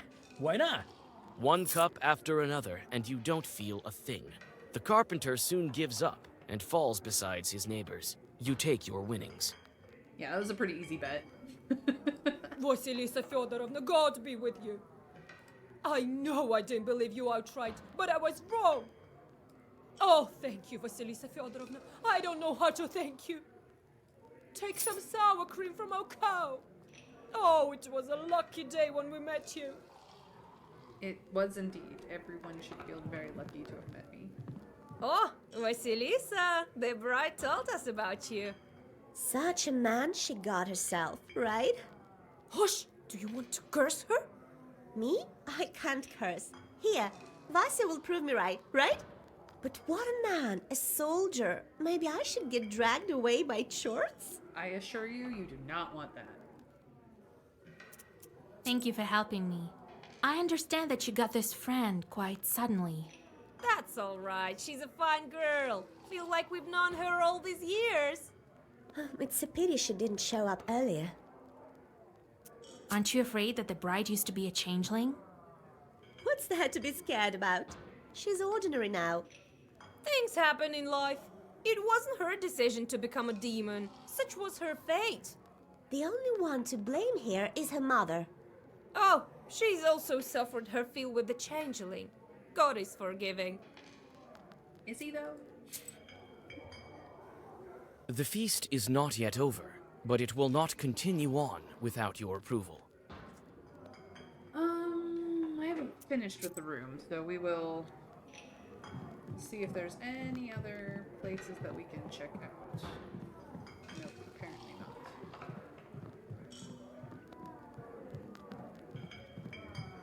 Alright. The feast is not yet over, but it will not continue on. The feast continues, and each of the guests is honored with a song of glorification. After each song, it is customary to thank the singers with some money. Your turn comes. The song begins, "Ty kняжна наша Сващенка." When the sound of the choir dies down, a girl with a tray approaches you. We will gift generously because we just won 10 rubles off a drunkard. The eyes of the performers grow wide with surprise. Your generosity is momentarily praised in a song. At the end of the feast, a ritual dish is served. Selyanka, A large baked pudding with eggs. Nikolai deftly cuts a piece of pie and gifts his mother-in-law the customary coins. That sounds The amazing. feast will go on until morning, but old Yegor convinces you that tomorrow is the most important day. The traveling of the wedding procession to the wedding ceremony. You go home to have a little rest before dawn. I think that sounds amazing, and now I'm hungry. And I ate beforehand, so, like, I'm now hungry again. I just think you could provide entertainment by having your chorts dance to the music.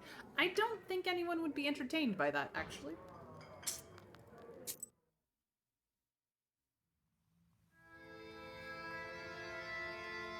Another day done.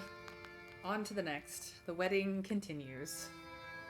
What challenges will we have for the day? First, we have to deal with our chorts. We have many. Too many.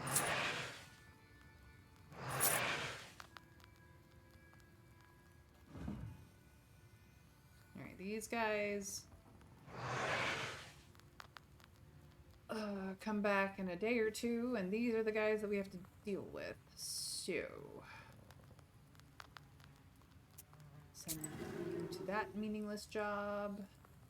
Send you to that meaningless job.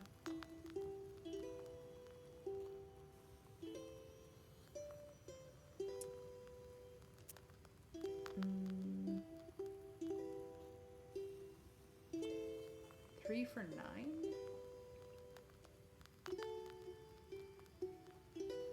Yeah, send you there.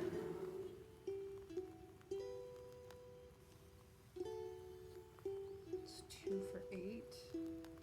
3 for 3. 2 for 6. 3 for 7. Alright.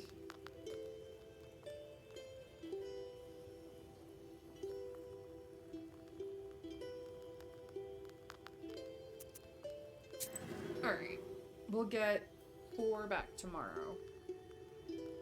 That's okay. No new conversations to have with anyone. Do we want to put waste back in our deck? We've been kind of going all in on curse because it lowers how much damage we take. But we could we could put waste back in our deck. Though what we would take out, I don't know.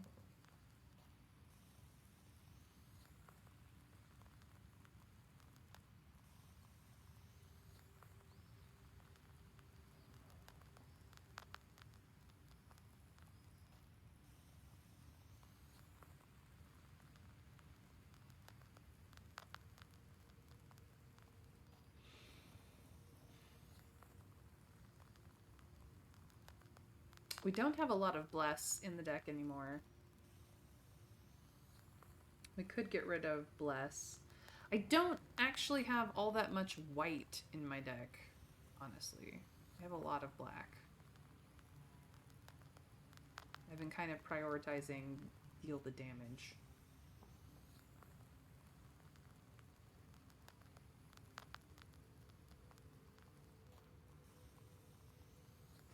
I could probably take that out, honestly.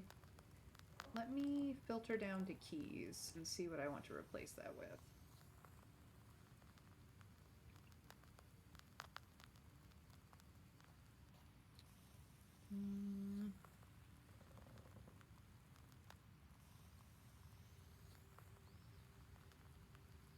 We already have him.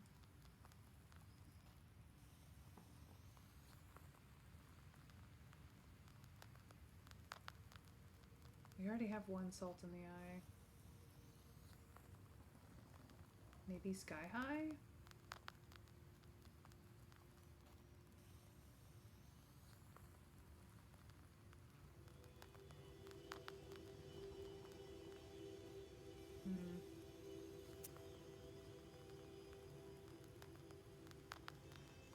Let's pull one of these out as well. Maybe we will just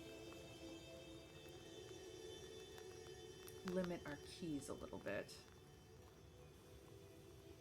this I want. This can go. Yeah, let's just pare down our deck to 30.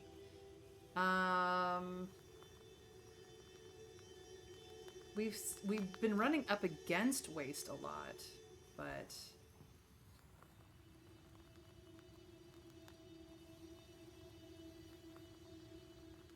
I think we're okay. All right. Visitor. God bless, Yegor Yevlampovich, Vasilisa Fyodorovna. I came for you, Vasilisa. I'll get you to Pakcha.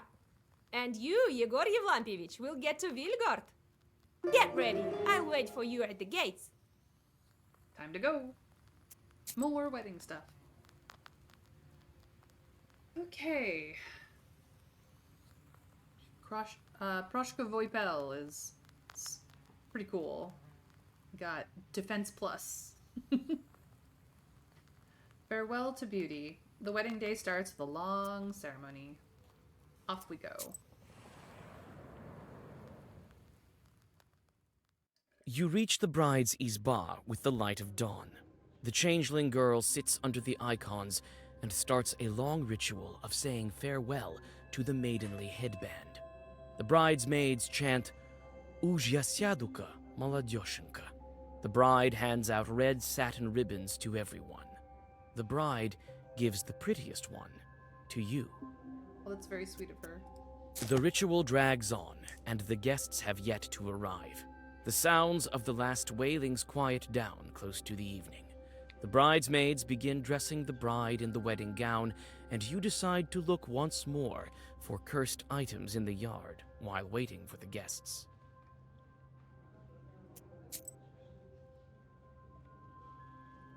So, this just gives plus 15 to health.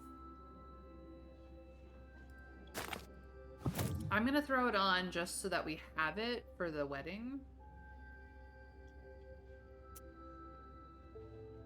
It does mean that I can be cursed, but I don't have any really any other immunities, and maybe I want to change that up anyway. So.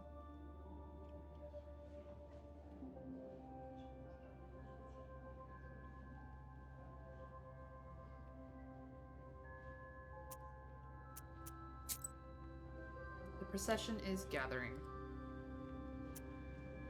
While the lamenting is taking place, I should check the courtyard again to get rid of any new curses.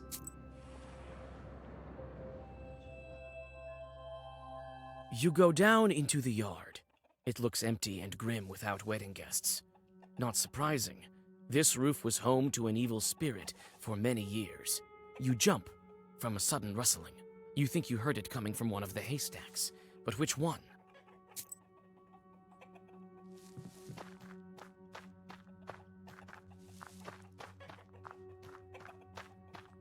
Hello, chickens. There was some noise coming from this haystack. Or was it that haystack? Two dark figures emerge from the shadows. Aha! We've caught a witch! Oh, it's Vasilisa. This isn't a fairy tale. What if I took you for an evil spirit? Sorry, Vasa. We were trying to ambush an evil Khaldun, not you. Someone has been here for sure. We've been watching all night and saw it. He sneaked in and planted an ikota on the wedding. Oh, Christ in heaven! Not an ikota! It's alright. I'll protect you. Khalduns have no business cursing weddings. What Khaldun did you see? He sneaked in at night. Satan himself, I swear by God. The gates opened by themselves, and the Ardenseals were flying around. It means Chorts were moving it. And he himself didn't look like a Khaldun. He was dressed as a townsperson. He started to whisper. It was so fast and so frightening. It was so dark, we almost couldn't see anything. She likely won't find it by herself. Stop whistling. This flute must be good against the Khalduns. So he ran, and we decided to change our hiding spot in case he'd be back. And you came. What did that Khaldun do?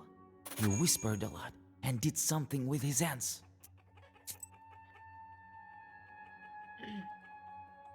Wedding spoiling. It is considered taboo to not invite a Koldun to a wedding. It was akin to not inviting close or distant relatives. People were afraid of Kolduns and generally did not want to take the risk. If by chance or for some other reason a Koldun was not invited, there was good reason to fear the consequences. This fear is well depicted in the painting A Sorcerer Comes to a Peasant Wedding by the Russian painter Vasily Maximov, a member of the Peredvishniki group. Apologies for mangling this word. It was believed that there were many magical ways to spoil a wedding. For instance, a Koldun could set newlyweds against each other or put a spell on the guests as a prank or with evil intent. I think he was scattering cursed items. We'll help you find them, Vasya. She likely won't find it by herself. All right, if you want to help, go right ahead. Petka, look in this haystack for a peapod with 9 peas. You, Akulina, look in that haystack, and I'll search the yard. All clear? Clear. You likely won't find it without us. Yeah, you've said that like 5 times, kid. All right, Vasilisa.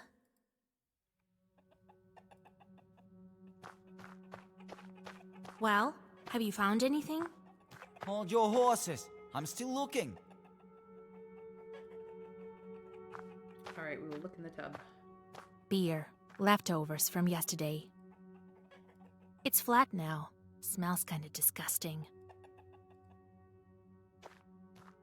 The chest contains snowy white bed sheets for the newlyweds. They must be given to the house of the groom once you go to the izba. You cut into the lining and, to your horror, find something furry inside. You find a dried bear paw that emanates dark sorcery. You hide this new artifact in your bag, as if against your will. The chest contains snowy white bed sheets for the newlyweds. They must be given to the house of the groom. Well, the Sitseko's information just panned out. You closely inspect the floor. To your horror, you find a patch of burned dog hair. You remove it with a zagavar and throw it away in disgust. Petka suddenly calls out to you. Vasya, I found it, I think. I too found some traces of the curse. You and I both have some. That's a lot. What do you have, Akulina? Huh? Well, it doesn't matter if you don't have any. I found some, Vasya. Also pod. Quite a few curses. Powerful Koldun is involved here. The children look at each other worrisomely. Give me those pods. Who knows what else is our enemy capable of? A curse? Will he summon Chorts? A mortal threat. You jump from the sudden knock at the gates. The children run inside the house, screaming. Of course they do. Hey, open the gates. Foreign merchants have arrived.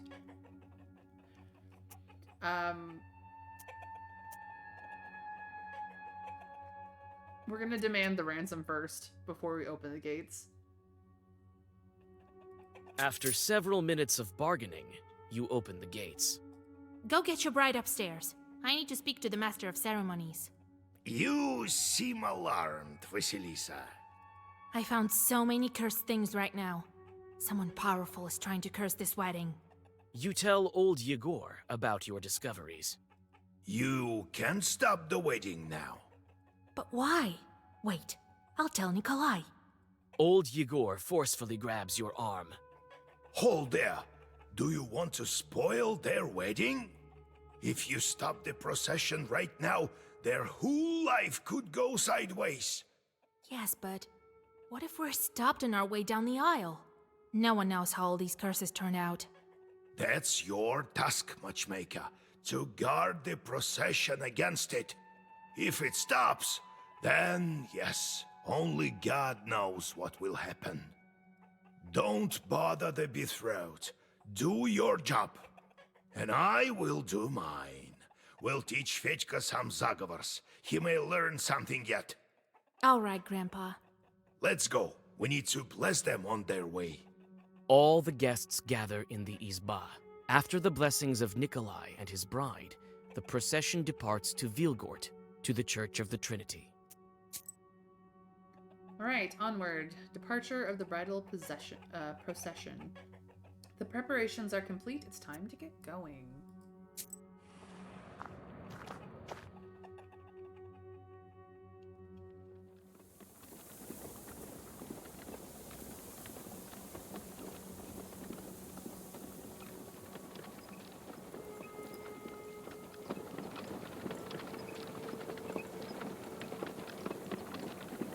This girl sure is lucky, right?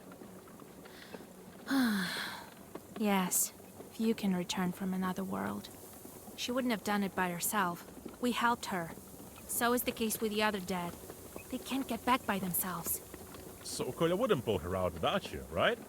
Without me or Grandpa, unlikely. You know, I've been thinking. In a way, you also pulled me out from the grave. I did indeed. If you didn't come that night to the pothouse, Shirts would have killed me. Yes, I think that's how it happened. I've heard what the girls in Vilgard have been saying. That you didn't want to become a witch. But you did become one, right? And so I've been thinking, you did it to help your betrothed. Why would you think that? You and your grandpa are taking me for a fool. But I see lots of things. The dead men can't go back by themselves, right? I visited lots of evening gatherings. I saw how much you loved him. So I think you decided. Vasya, stop this nonsense. Nothing good will come of it. You brought back that girl, but she never died. She was kidnapped, right? I was quite close to being dead. But she betrothed. Is dead. Buried. Quit running your mouth. You don't understand anything. Wait, don't be angry. I'm not joking. I came close to seeing the afterlife. There's no coming back from there. And your chords constantly beg you for work, right? So how many people have you cursed already? Not so many. And what's next? Sooner or later, they'll get hungrier and hungrier and start dragging our souls to the grave. I've listened closely to many stories. Your church will also drag you to hell, along with who knows how many peasants. Do we agree with him or do we argue? He's not wrong. We are walking down a dangerous path into sin and worse. Mr. Scrake says agree.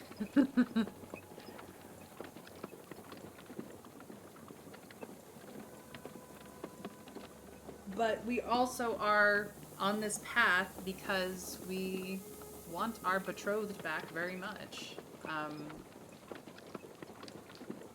As much as he's figured us out, we've already started down the path. Do we stop here?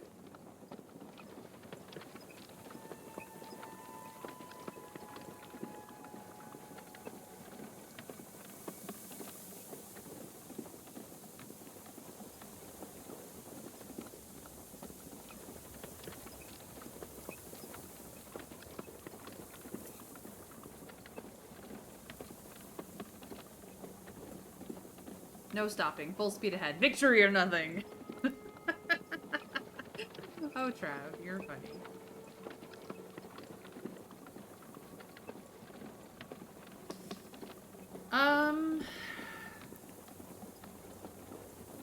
Rule all the jorts. I keep picking them up. I have, what, 9 now? Let's find out. Yeah, 9. The bear paw. Strengthen status curse.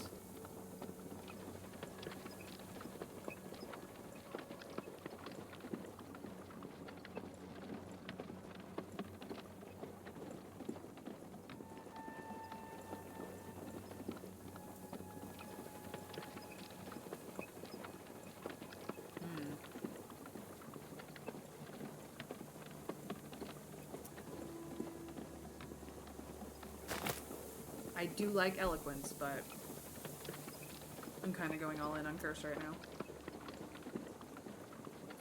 But you can lie to him. It's only a small sin. He'll be quiet then. I am an argumentative type too. No, I'm gonna agree with him. He's not wrong. You may be right. The Chorts constantly ask for work. If I give them some slack, they'll ruin everything they see. But what else can I do? You're saying my Chorts will be the death of me. You can't know my fate. And you don't know his fate. That's right. I don't. But I decided to make my own fate. You have your fate. You heard the Troika, so that's your fate. Maybe it wasn't a trick. When performing divinations on the crossroads, First, a circle is drawn. Then you listen. If you hear the sound of an axe or crying, prepare for misfortune. If you hear the sounds of bells on a troika, prepare for wedding.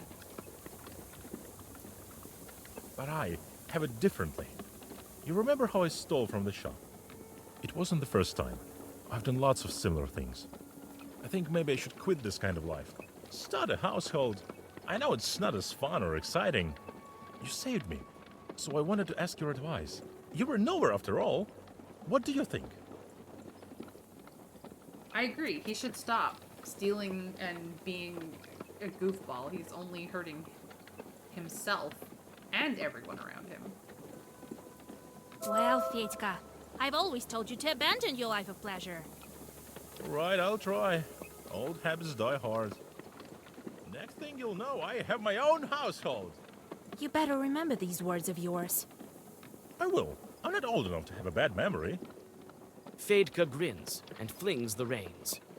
Pakcha village is surrounded by mist, and the road to Vilgurt lies ahead of you. You think that if someone wanted this wedding ruined, he wouldn't be stopped this easily. You look around anxiously and prepare for the worst. So we got rid of a little bit of sin. We're down under 60. Cold Creek Ford. This spring crosses the road. It would be easy to stop the procession here.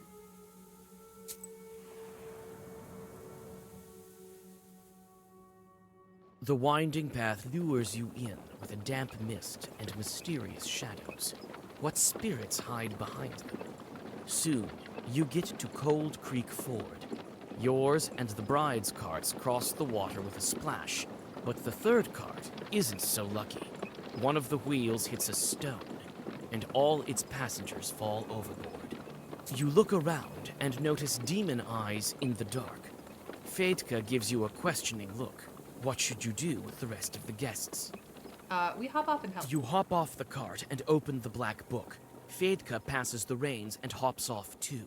You need to depart as soon as possible so as not to fall behind the wedding procession. The musician tries to help fix the cart, but you have something else to deal with. A swarm of chorts flies out of the darkness. Yep, new page opportunity. I did that just for you, Trav. Alright, we've got 2 poison claws and a regular claw. We're gonna get Proshka's defense right away. Let us do Salt in the Eye and make, where is it?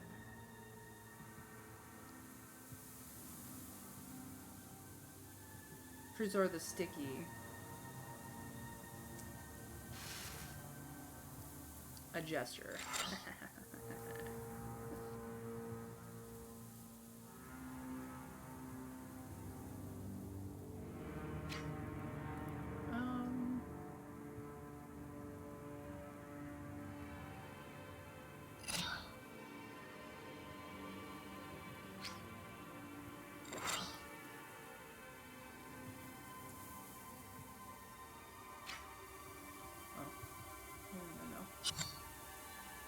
Let's do this one, actually. Let's see if we can't take him out.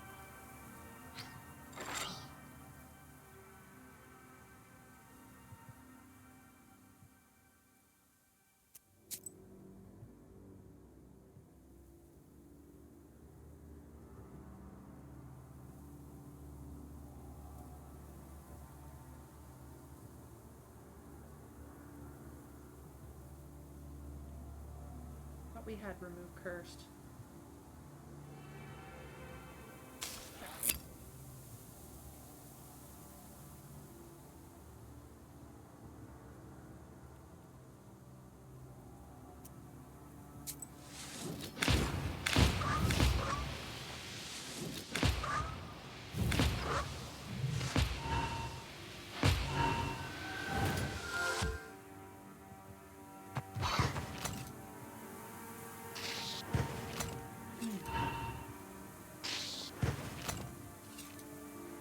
A little bit poisoned, it's fine.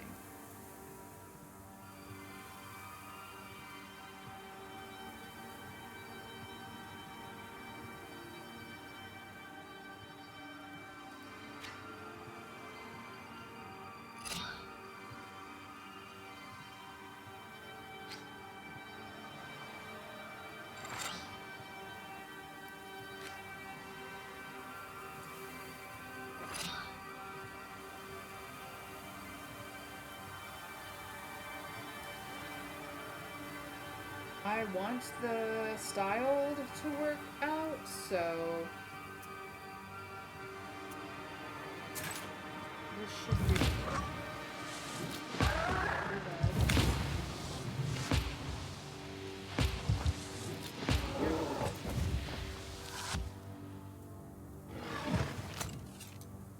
You're blocked. Alrighty then.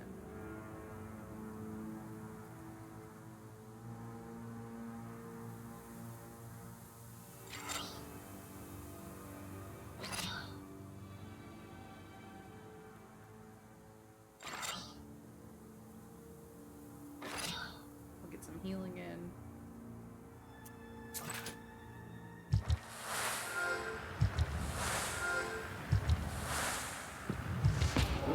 And he's dead. Yes, yes, yes. These are all keys.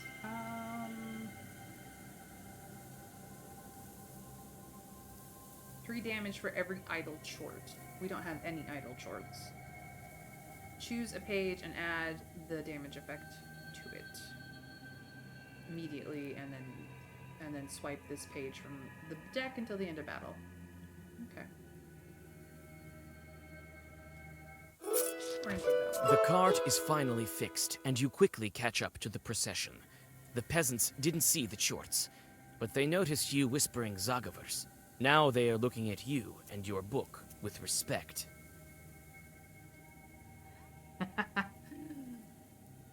Of course, Trav, but I was considering it heavily just because I know how much you want new pages, so we're getting new pages. Near the Crooked Forest. While we were busy with the wedding, that Khaldun could have taken advantage of the Crooked Forest.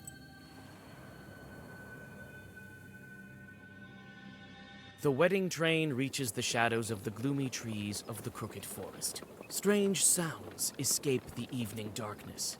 It appears the mysterious Khaldun cursed this road as well. Your suspicions prove correct. Although you have known this forest since you were a child, the road meets a fork that you have no memory of. Looks like the turn on the right is used more often than the one to the left. Uh-oh.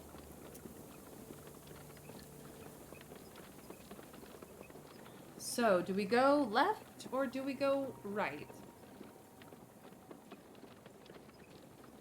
It looks like the left turn is used more often.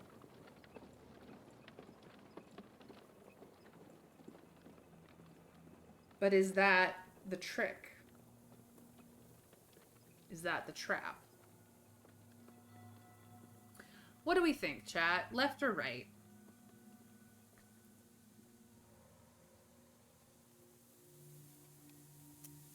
I mean, I could look at the map, but that doesn't tell me, actually.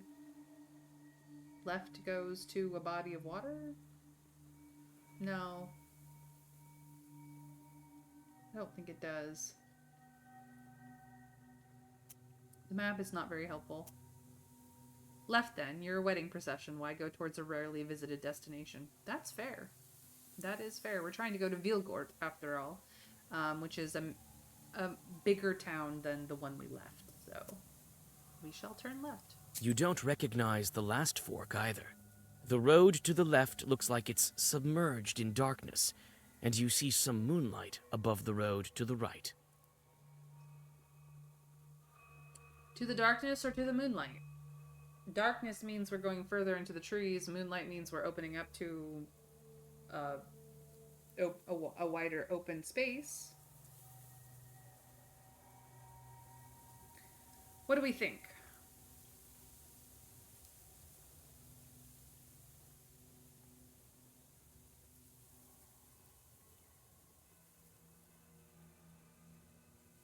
A lit road sounds better, if nothing else, and you're right about the trees. We will try going to the right. You arrive at another fork. The road to the left lies through a thick forest, and to the right, you see a clearing amongst the trees. Also, darkness equals full of shorts. I mean, yes, but that may have been the road to Vilgort. We can fight shorts. I'm gonna go right again. If we go right a third time, we're probably going in circles. Finally, the forest is behind you. Vilgert is close, so you decide to take a break. Nope, it was left, right, right. We're good. Ah, a crossroads we know well. Crossroads are a haunted place. Mikhail's crossroads, even more so, which is the only description you get of this place. We are so close to home now. Mikhail's crossroads look unfamiliar. You feel as if you have entirely lost your sense of direction. You can't tell north from south. It's as if you are standing at this crossroads for the first time. You decide to resort to sorcery. You quickly whisper the words of the Zagavur and listen.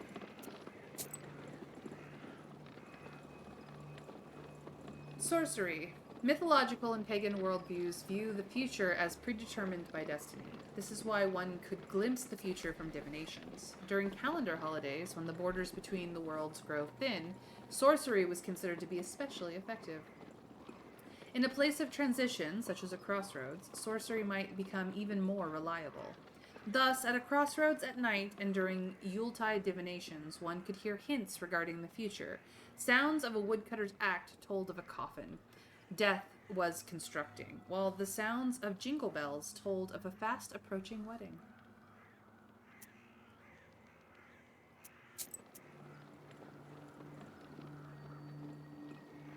You hear the sounds of bells from the left, sounds of an axe from the right, and a mournful wailing ahead. What road do you take?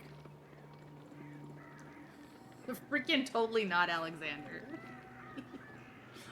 Well, we're obviously gonna go to the left. You chose the right way. You make no mistake in choosing the road. This task is right down your alley. The road to Vilgert passes by uneventfully, and you have a chance to rest. Looks like this is the last piece of the road to the Church of the Trinity. And we got our health restored, so woohoo! Trinity Church in Vilgort. We've nearly made it to the church.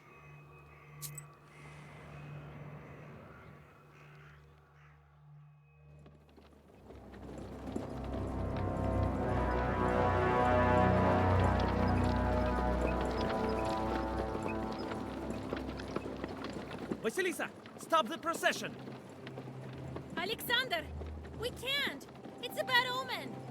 I suppose I can hide it now. No time to argue. I intend to curse your wedding procession, and I'm willing to see it through. What? Are you telling me that everything you do is based on science? I can leave it be, but only if you give me the book.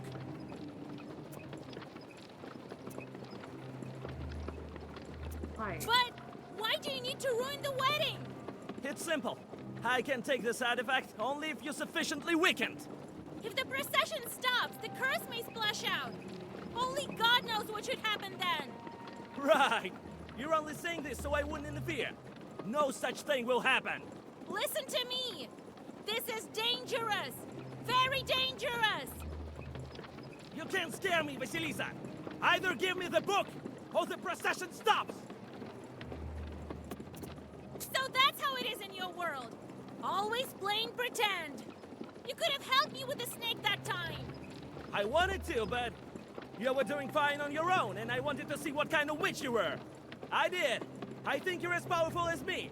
I don't want to hurt anyone. I just need the book. You know about this? What do you need it for? What are you planning? Don't stall, Vasilisa. Fight me. Listen. Let me wed this couple, and then we can fight. Why involve the bride and groom? You won't trick me, Vasilisa. I came especially prepared for this fight. Now when there's a curse around us, we are equal. Well, time to fight, guys. Alexander is the boss. I can't give you the book, you know that! Then it's the only way.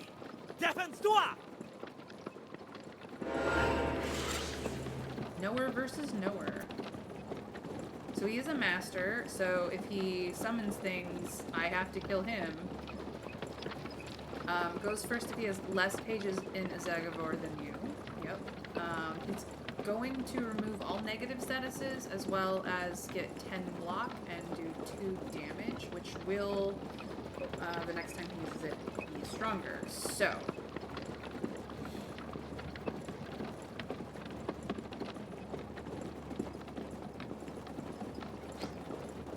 I would like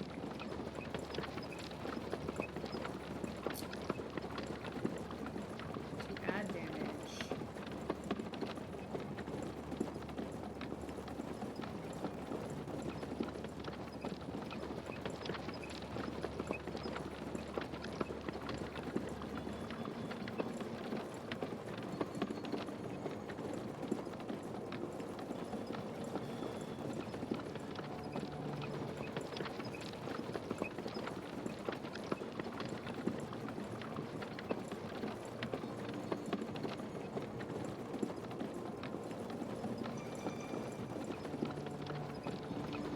A lot of damage to Kila.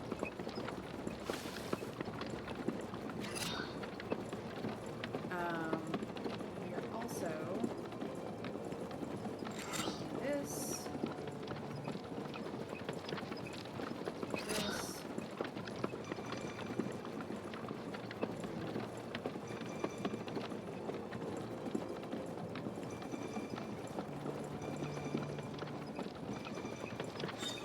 This.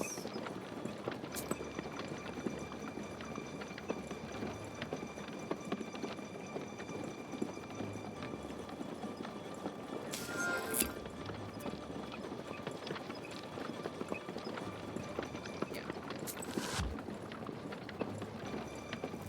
I'm gonna go first, which is fine.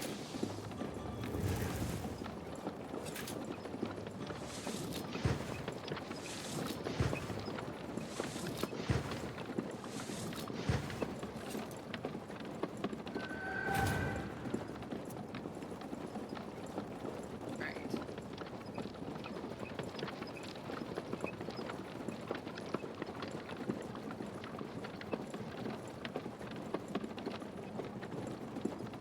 More evil spirit and block.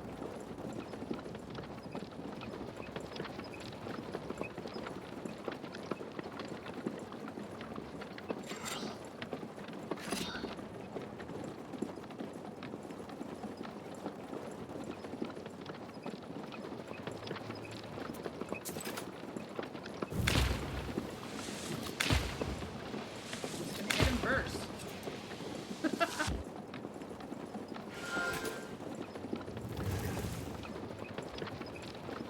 Alright, it would be really great if my curses. There we go. More evil spirits and block. Okay.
potentially damage him, but I don't actually want to.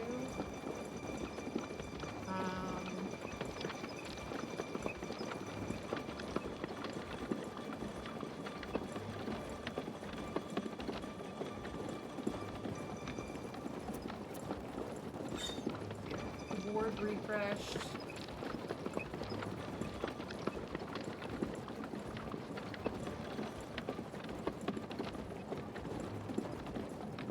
You're gonna do damage absorption. I don't care about hurting you. So.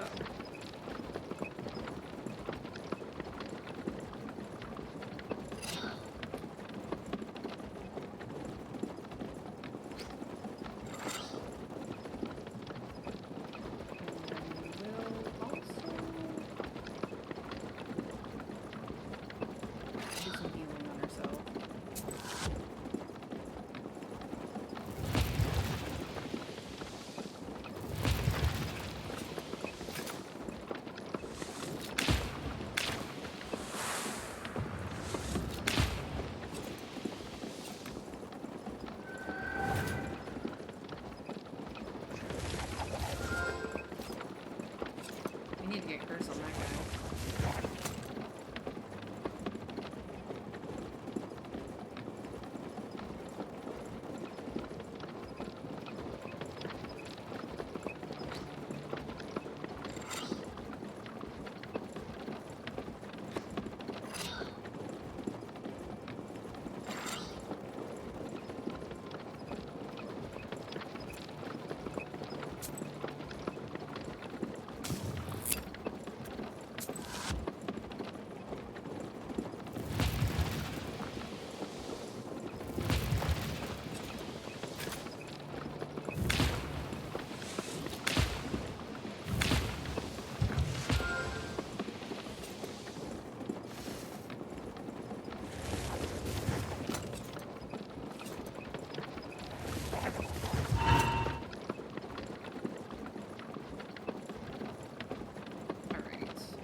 Full health.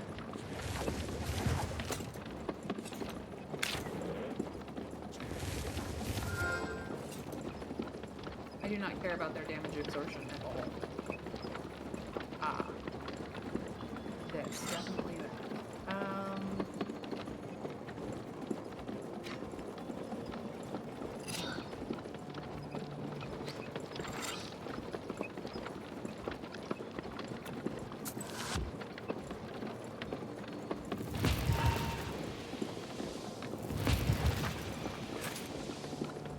We are getting him down, it's just gonna take a while.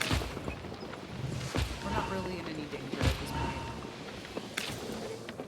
But we are trying to keep curse on his minions just so that they do less damage to us. Give me the book, Vasilisa, and the get. They have nothing to fear. I'll protect the wedding. Right.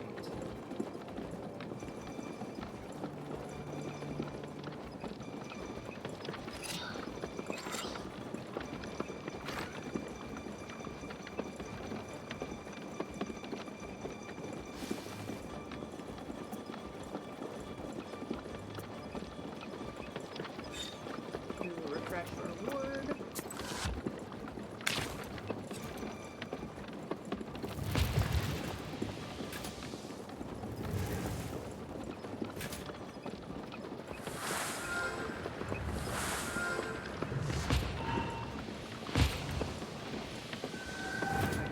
Curse. So they can't really damage me.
I don't want to hurt you, Vasilisa.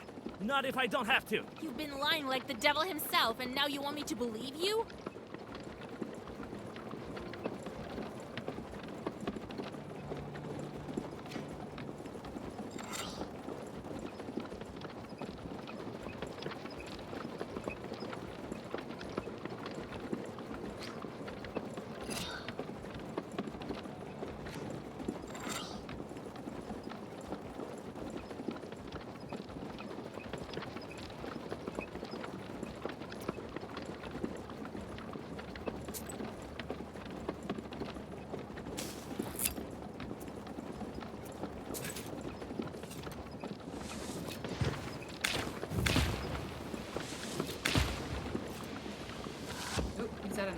He's at a nice amount of health.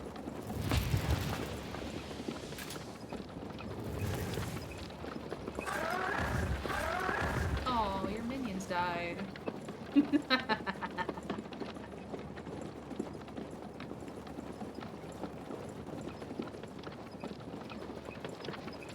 He has no more curse. Oh, we can fix that.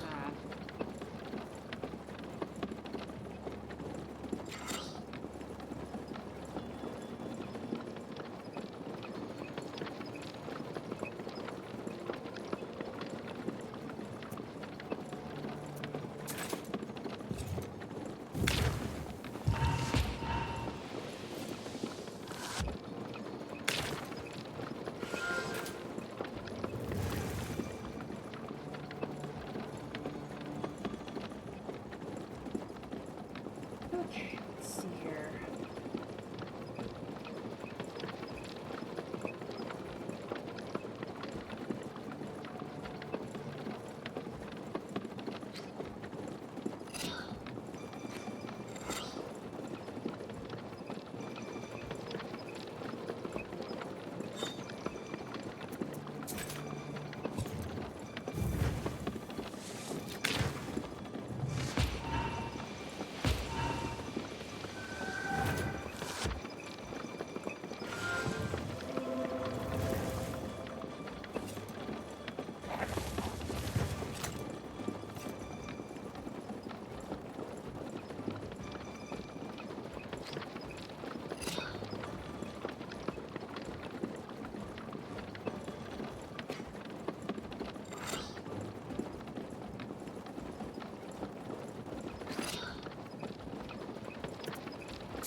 I like how the drival is completely unfazed.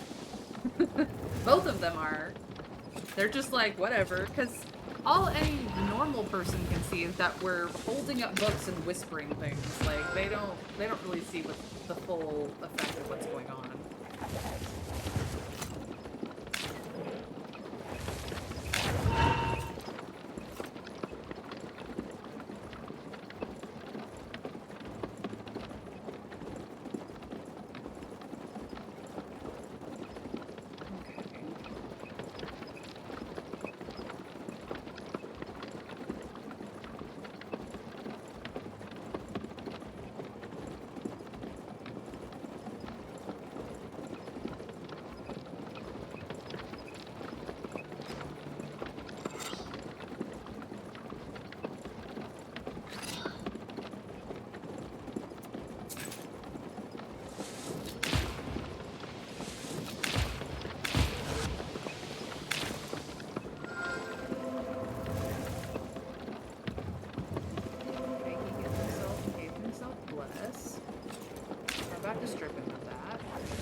summoning new minions.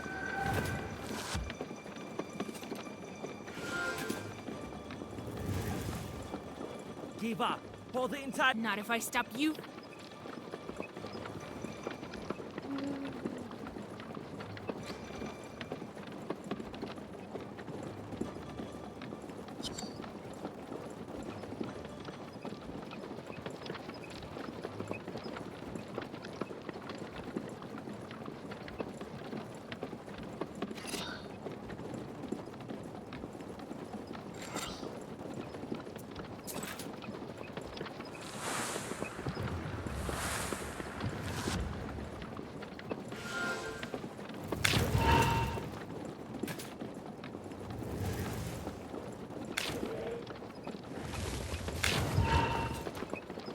And I'm dead. Oh no, he didn't attack me because he just got summoned. Okay. This is a problem.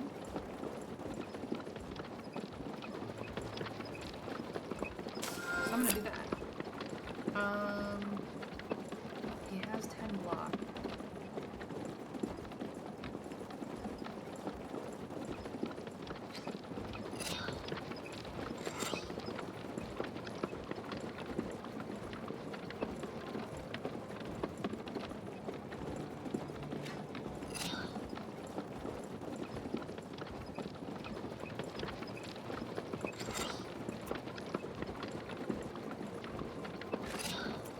I'm not gonna go first.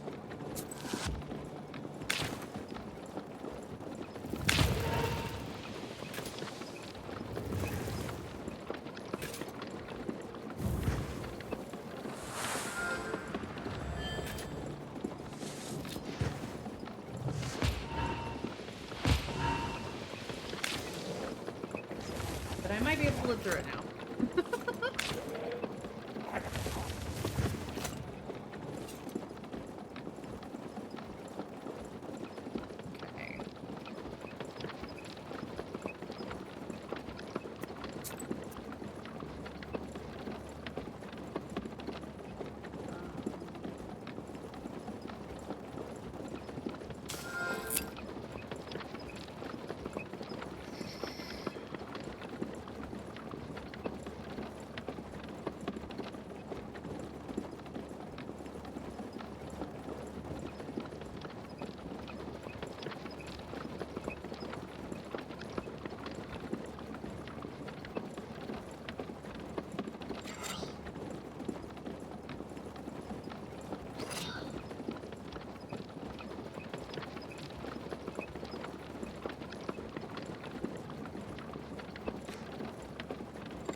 Okay.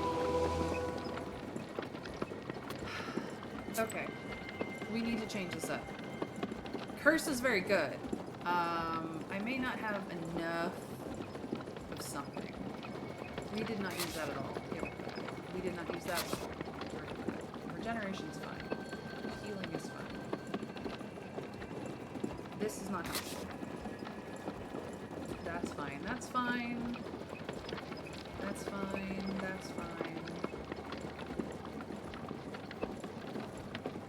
We did not make good use of this. Bless is not that helpful.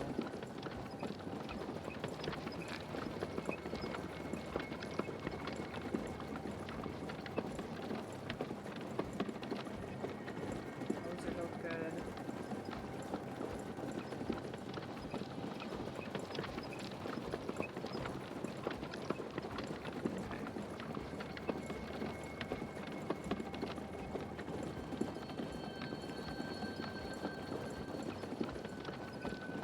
This could be very powerful.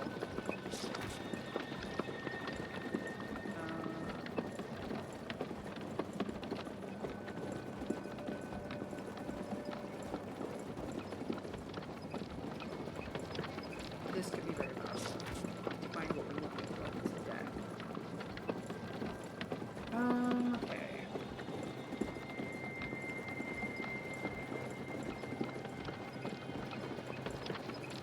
I do have another blue stone to throw in.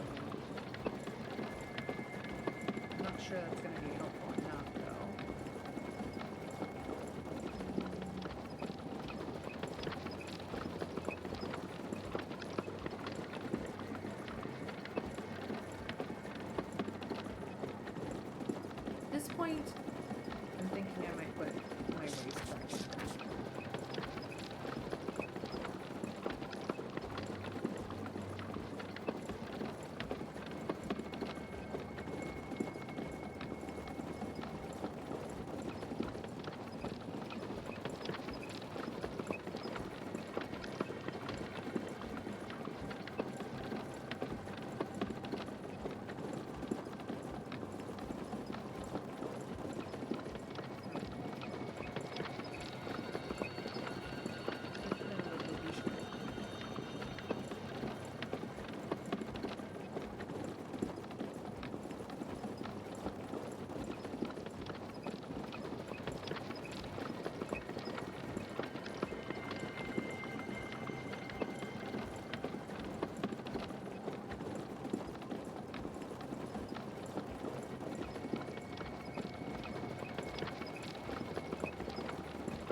We'll try this.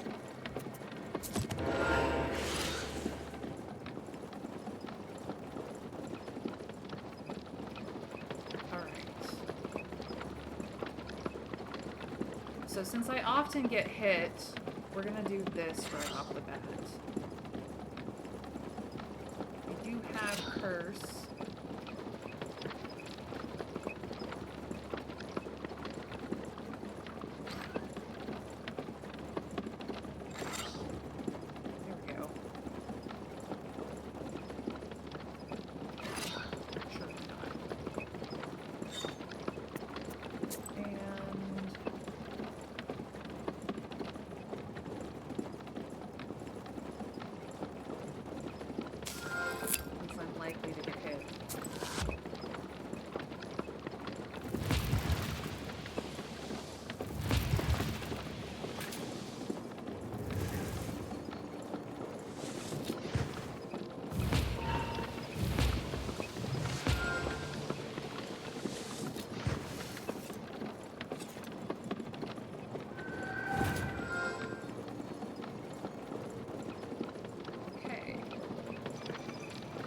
So now he's going to start summoning people. He doesn't have any block this turn.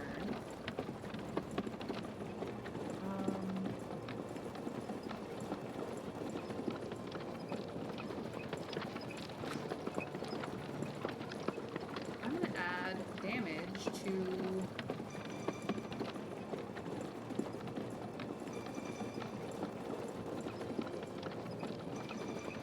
this.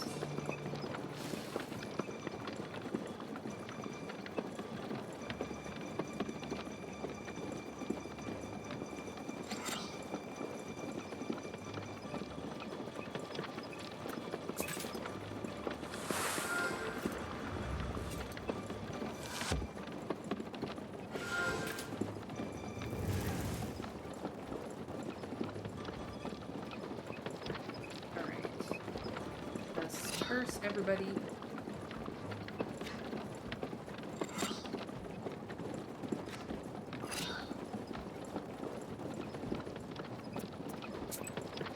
We have a breaker, don't we? Fuck your defense. I'm smacking you.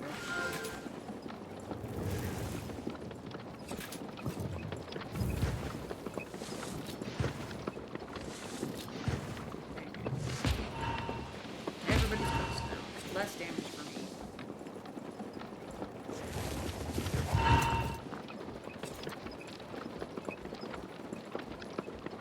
Okay.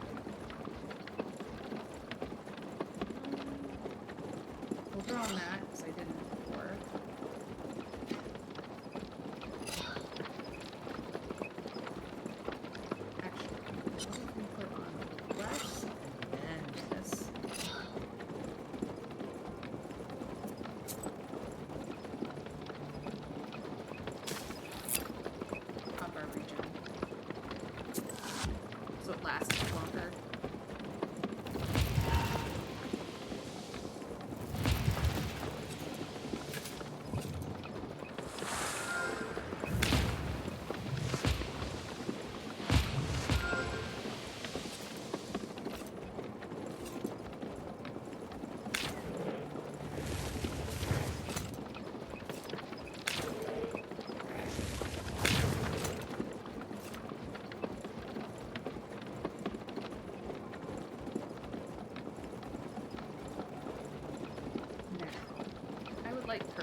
vampirism is over. We still have regeneration running.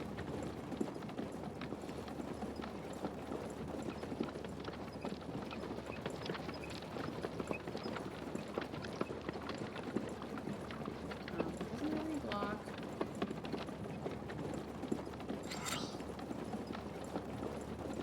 He's gonna hit us, that's fine.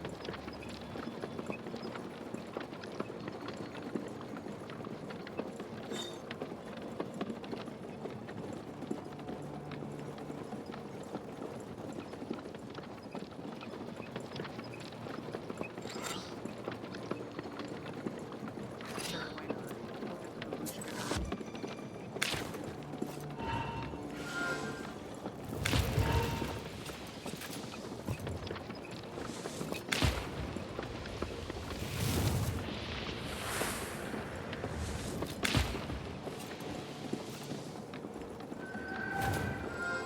Bless has sworn off from us, but that's okay.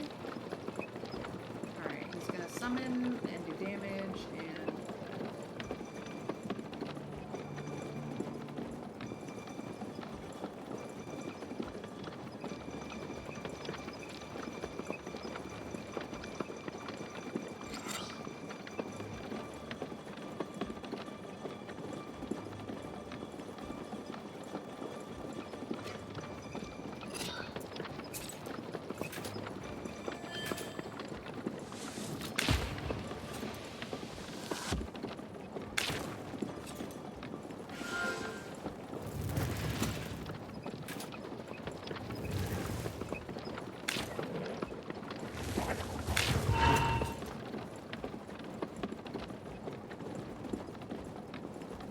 alright. You no longer have curse on you.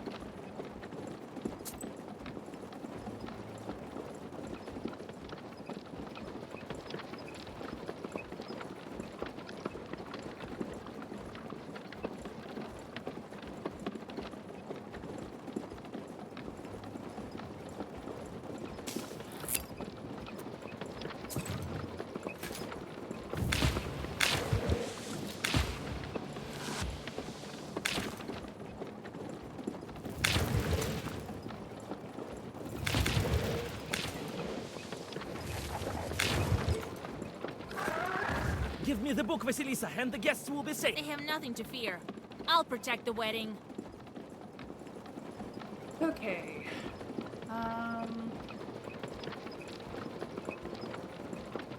You're gonna summon and hit me.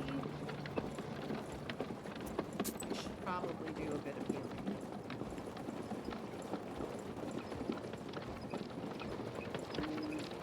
Maybe we'll do a bit of bless. Really mess you up.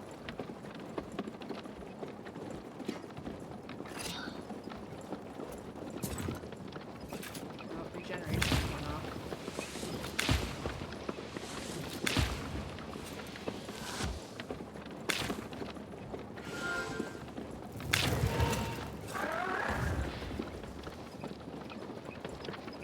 All right.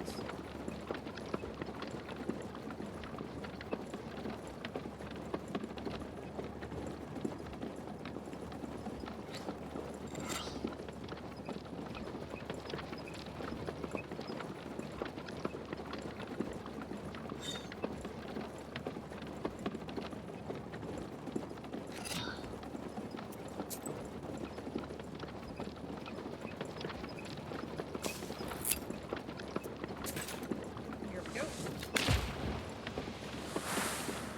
Do a little healing.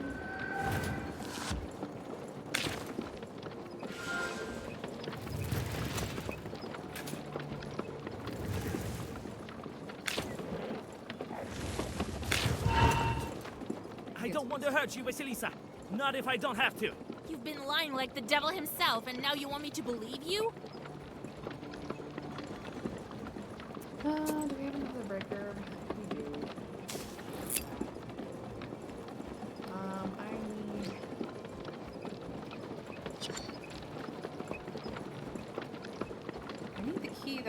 curse everybody, but I'm not getting it. So, you get cursed.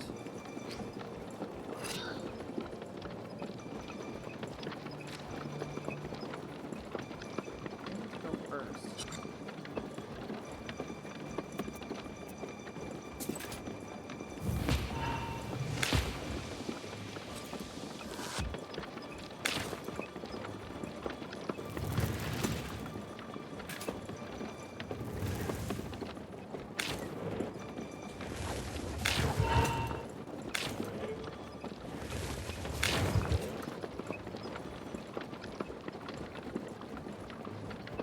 Okay,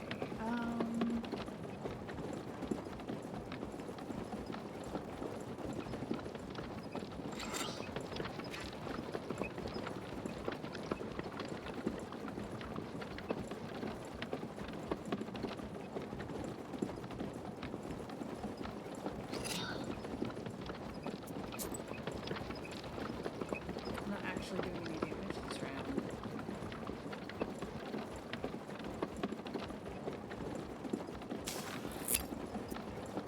So we'll just upboard.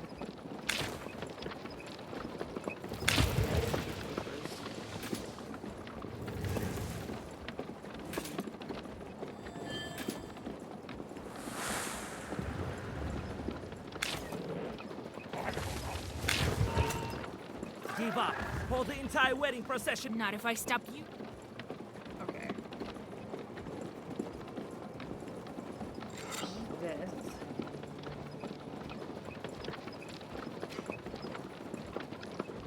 Doesn't have any block. And he's not going to bring block, he's going to bring Keylight. So, as much damage as possible while he summons a dude.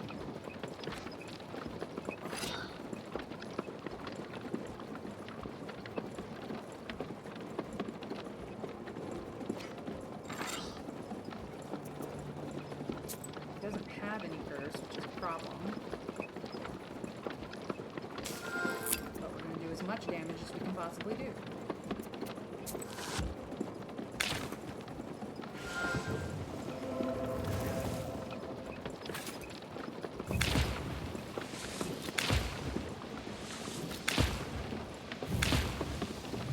Because we've nearly killed him.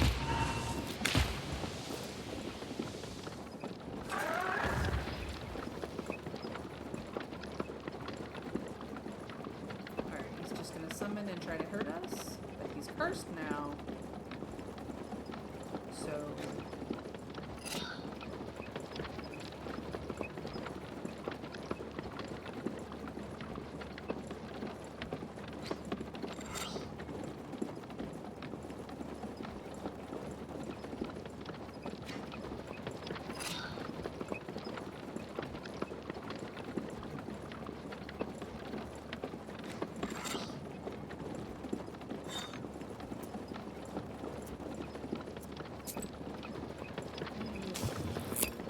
There we go.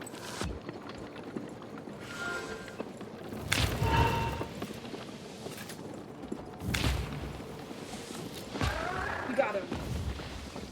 Second time was the charm that time. Guess we're taking this one.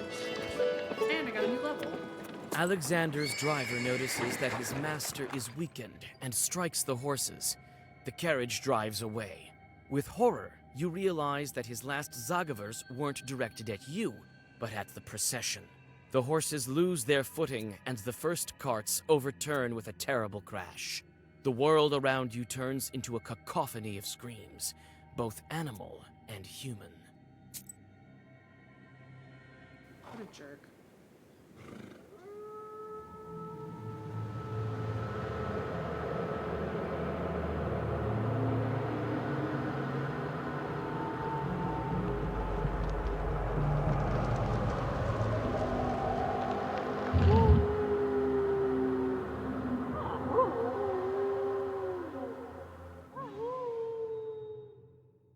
Hey, they've been cursed into wolves. Alexander's curse hits the weakened wedding procession and slices through it. Some of the wedding guests turn into wolves and run into the forest. Others have lost consciousness or are injured from the crash. You notice old Yegor, and run towards him. Several Zagavers later, and your mentor comes to his senses. Grandpa! Grandpa, you're alive? Vasilisa! Oh, Jesus, my head hurts. Wait, I'll whisper a bit. No time. What's happened to the procession? Was it cursed after all? Yes, many of the guests were turned to wolves. So they were. I wasn't seeing straight. I saw how Fedka was turning. I'll get that, Alexander. Oh, but what should we do now? Shush, don't whine. There's no time to think about that lad now. First, we fix the wedding. That's all right. You'll catch the wolves and heal them. Next thing you know, the seal will be broken. We are on the wolf seal, so this works out for us, actually. How will I find them? Even my chorts may not be able to find the cursed. We'll find them. I have this old friend of mine, a hunter. He will track them. Find out who's missing and fix up the wounded. Then we'll get ready for the road. How did they turn into wolves? No one has heard of such thing for 100 years or more. Well, your friend there cast a strong curse, and then you were right. Fedka is not very knowledgeable for a best man. How do I lift the curse? You need special herb, Cuckoo's Tears. It grows deep in the forest, in the Leshy's domain. I think this hunter of mine will give you a hand with the herb as well. So Fedka turned also? Yes, there is his accordion. At first I thought I was seeing things. What do we do with the bride and groom now? They'll manage. I'll teach them a couple of secret prayers. Who's that friend of yours? Just a hunter. I'll tell you at home. Probably, Trav. We haven't had a new ally in a hot second, so... I thought they were setting up Fedka for being the next ally, but apparently not. Akulina! Your friend, the Ikotnitsa, is lying here. Akulina has lost consciousness. It seems the girl is hurt. Akulina comes to her senses and with difficulty stands on her feet. Oh, Vasya, have you healed me? Akulina, you're alive. Oh, Lord, oh, Jesus. She's going to be all right now. Akulina, have you noticed where the wolves went? I haven't. I don't remember anything since I fell. I can't see Piotr anywhere. He must have been turned too. Your mother will bring you home. Rest there. All right, Vasya. Gotta grab the herbs.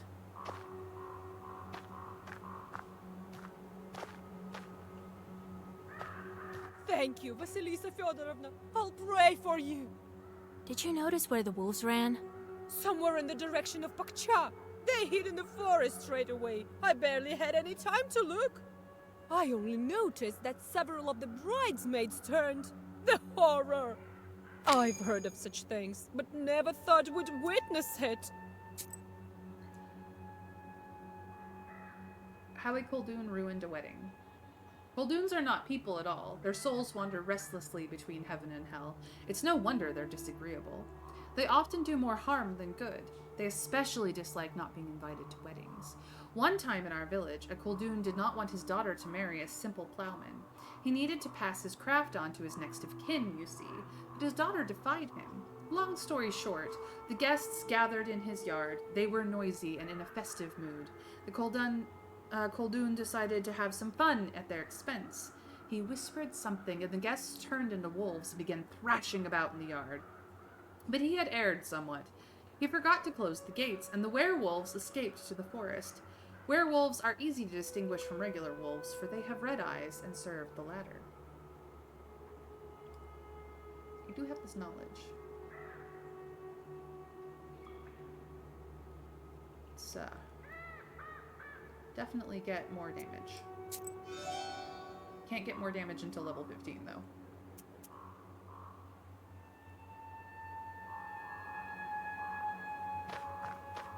Vasilisa, my head is dizzy. Where is Nikolai? I can't see him. Listen. He's also been transformed. Oh, I seem to be destined to go return to evil spirits. Don't lose hope. I'll go after him and the rest of the guests. I know I failed at protecting the wedding, but I'll try to fix it. Looks like you were right about Fetka. I should have listened to you. He's not the one who ruined the wedding. That was another Khaldun. That's all right. I'll deal with him. As soon as I get Nikolai back, you'll make it to the church. I'll set your life straight. I hope that God will help you, Vasilisa. I hope so too. Can we help this person? A wounded peasant girl is lying in the grass. Looks like she's lost consciousness. The girl thanks you with a weak voice, but then loses her senses again. At least her life isn't at risk. All the cards have turned over. Some of them are broken.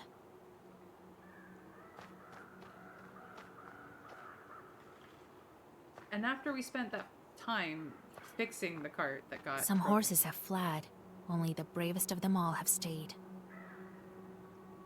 They're all so worried. It smells like wolves here. Can we get to these guys? No? This is the girl you healed with Adam's head.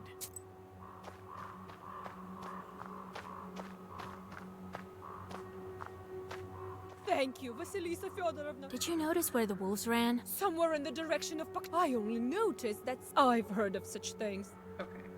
So. Ready to go back. You can barely stand upright. To the Izba. Werewolves serve normal wolves. Interesting. I suppose that, yes, they're only human in wolf form, so they'd be inferior. I can see it. They don't know anything about being a wolf. Vasilisa, get up. It's morning already. We need to hurry while the wolf tracks are still fresh. I told you yesterday about my friend, the hunter. He is a master of his craft. He can track any beast. These aren't exactly beasts. And the hunters aren't exactly simple folk. They're knowers of their own sort. Some are friends with a Leshy, others know Zagavars. I'm getting the impression that just knowing Zagavors is just handy. Period. Basically, everyone should know them. This one is called Ayrat, a smart man. Lives near Cherding. You think he'll help me? He will. When you meet him, tell him I sent you. We had a deal.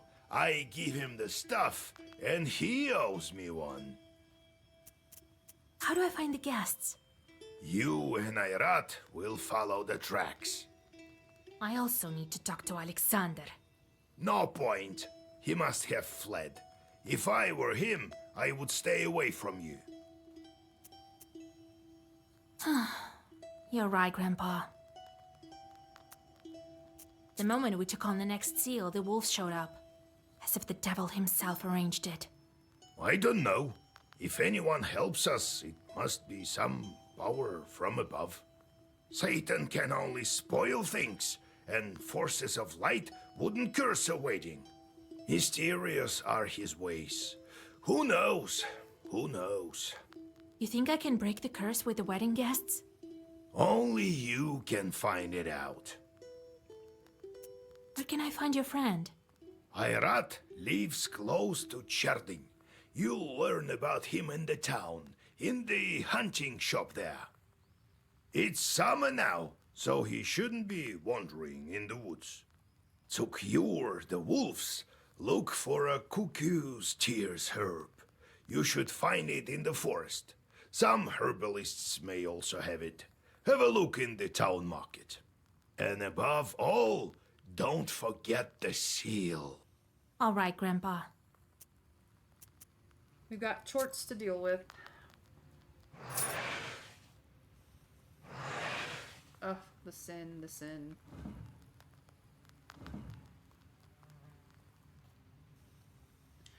Alright. So, to the most sinful, we send the meaningless to. So that we don't have to acquire their sin. Ay, ay, ay. Let's see here. 3 for 5. Yeah, I think I'm gonna send you there. And as for you...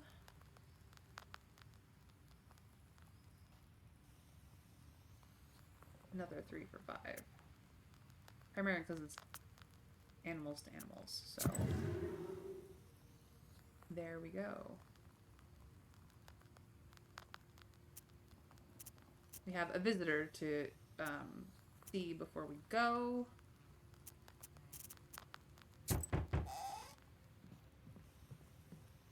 Greetings, kind host. We bear gifts. A fine rooster for you, which should prove useful for the household. Greetings. Come sit by the table. Need any help? Oh, we have a disaster on our hands in our village of Klepnikova. Oh, the things that have happened. We must have made Aleshi angry. Yesterday, a shepherd was looking after our cattle, and a pack of wolves jumped him.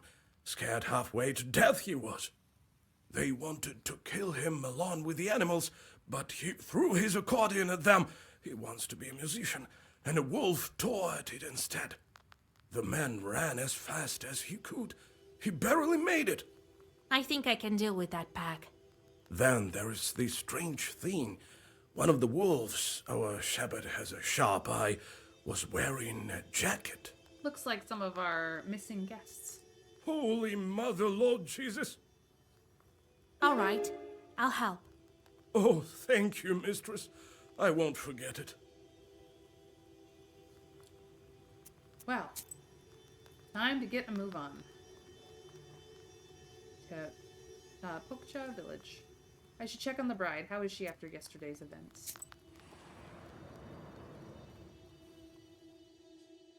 Half the village has gathered in front of yesterday's bride. The peasants are violently knocking on the gates. Looks like you've come just in time. The situation is getting hotter with every minute. Unfortunately, this is where we must leave it for today, so I'm going to do a cheeky save. And we will head back here next week, because tomorrow is Friday, and we always play Palia on Friday to wind down our week. So thank you everyone for joining me on another episode of What in the World is Going On in Black Book? Can we do this? Maybe. My name is May, and I stream Monday through Friday at 1 p.m. Eastern US time, and if that's not your time zone, feel free to follow me either here or over on Blue Sky and put on notifications so you know when I go live. I will be playing Palia, which is a free-to-play MMO tomorrow. You can absolutely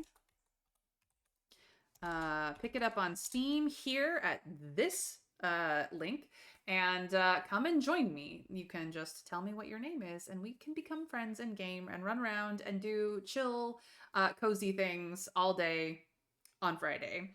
Because that's what we do on Friday. I also happen to have a YouTube channel where you can check out both what we've been doing in Black Book as well as what I've done in Palia so far to see if it's the game, the MMO for you.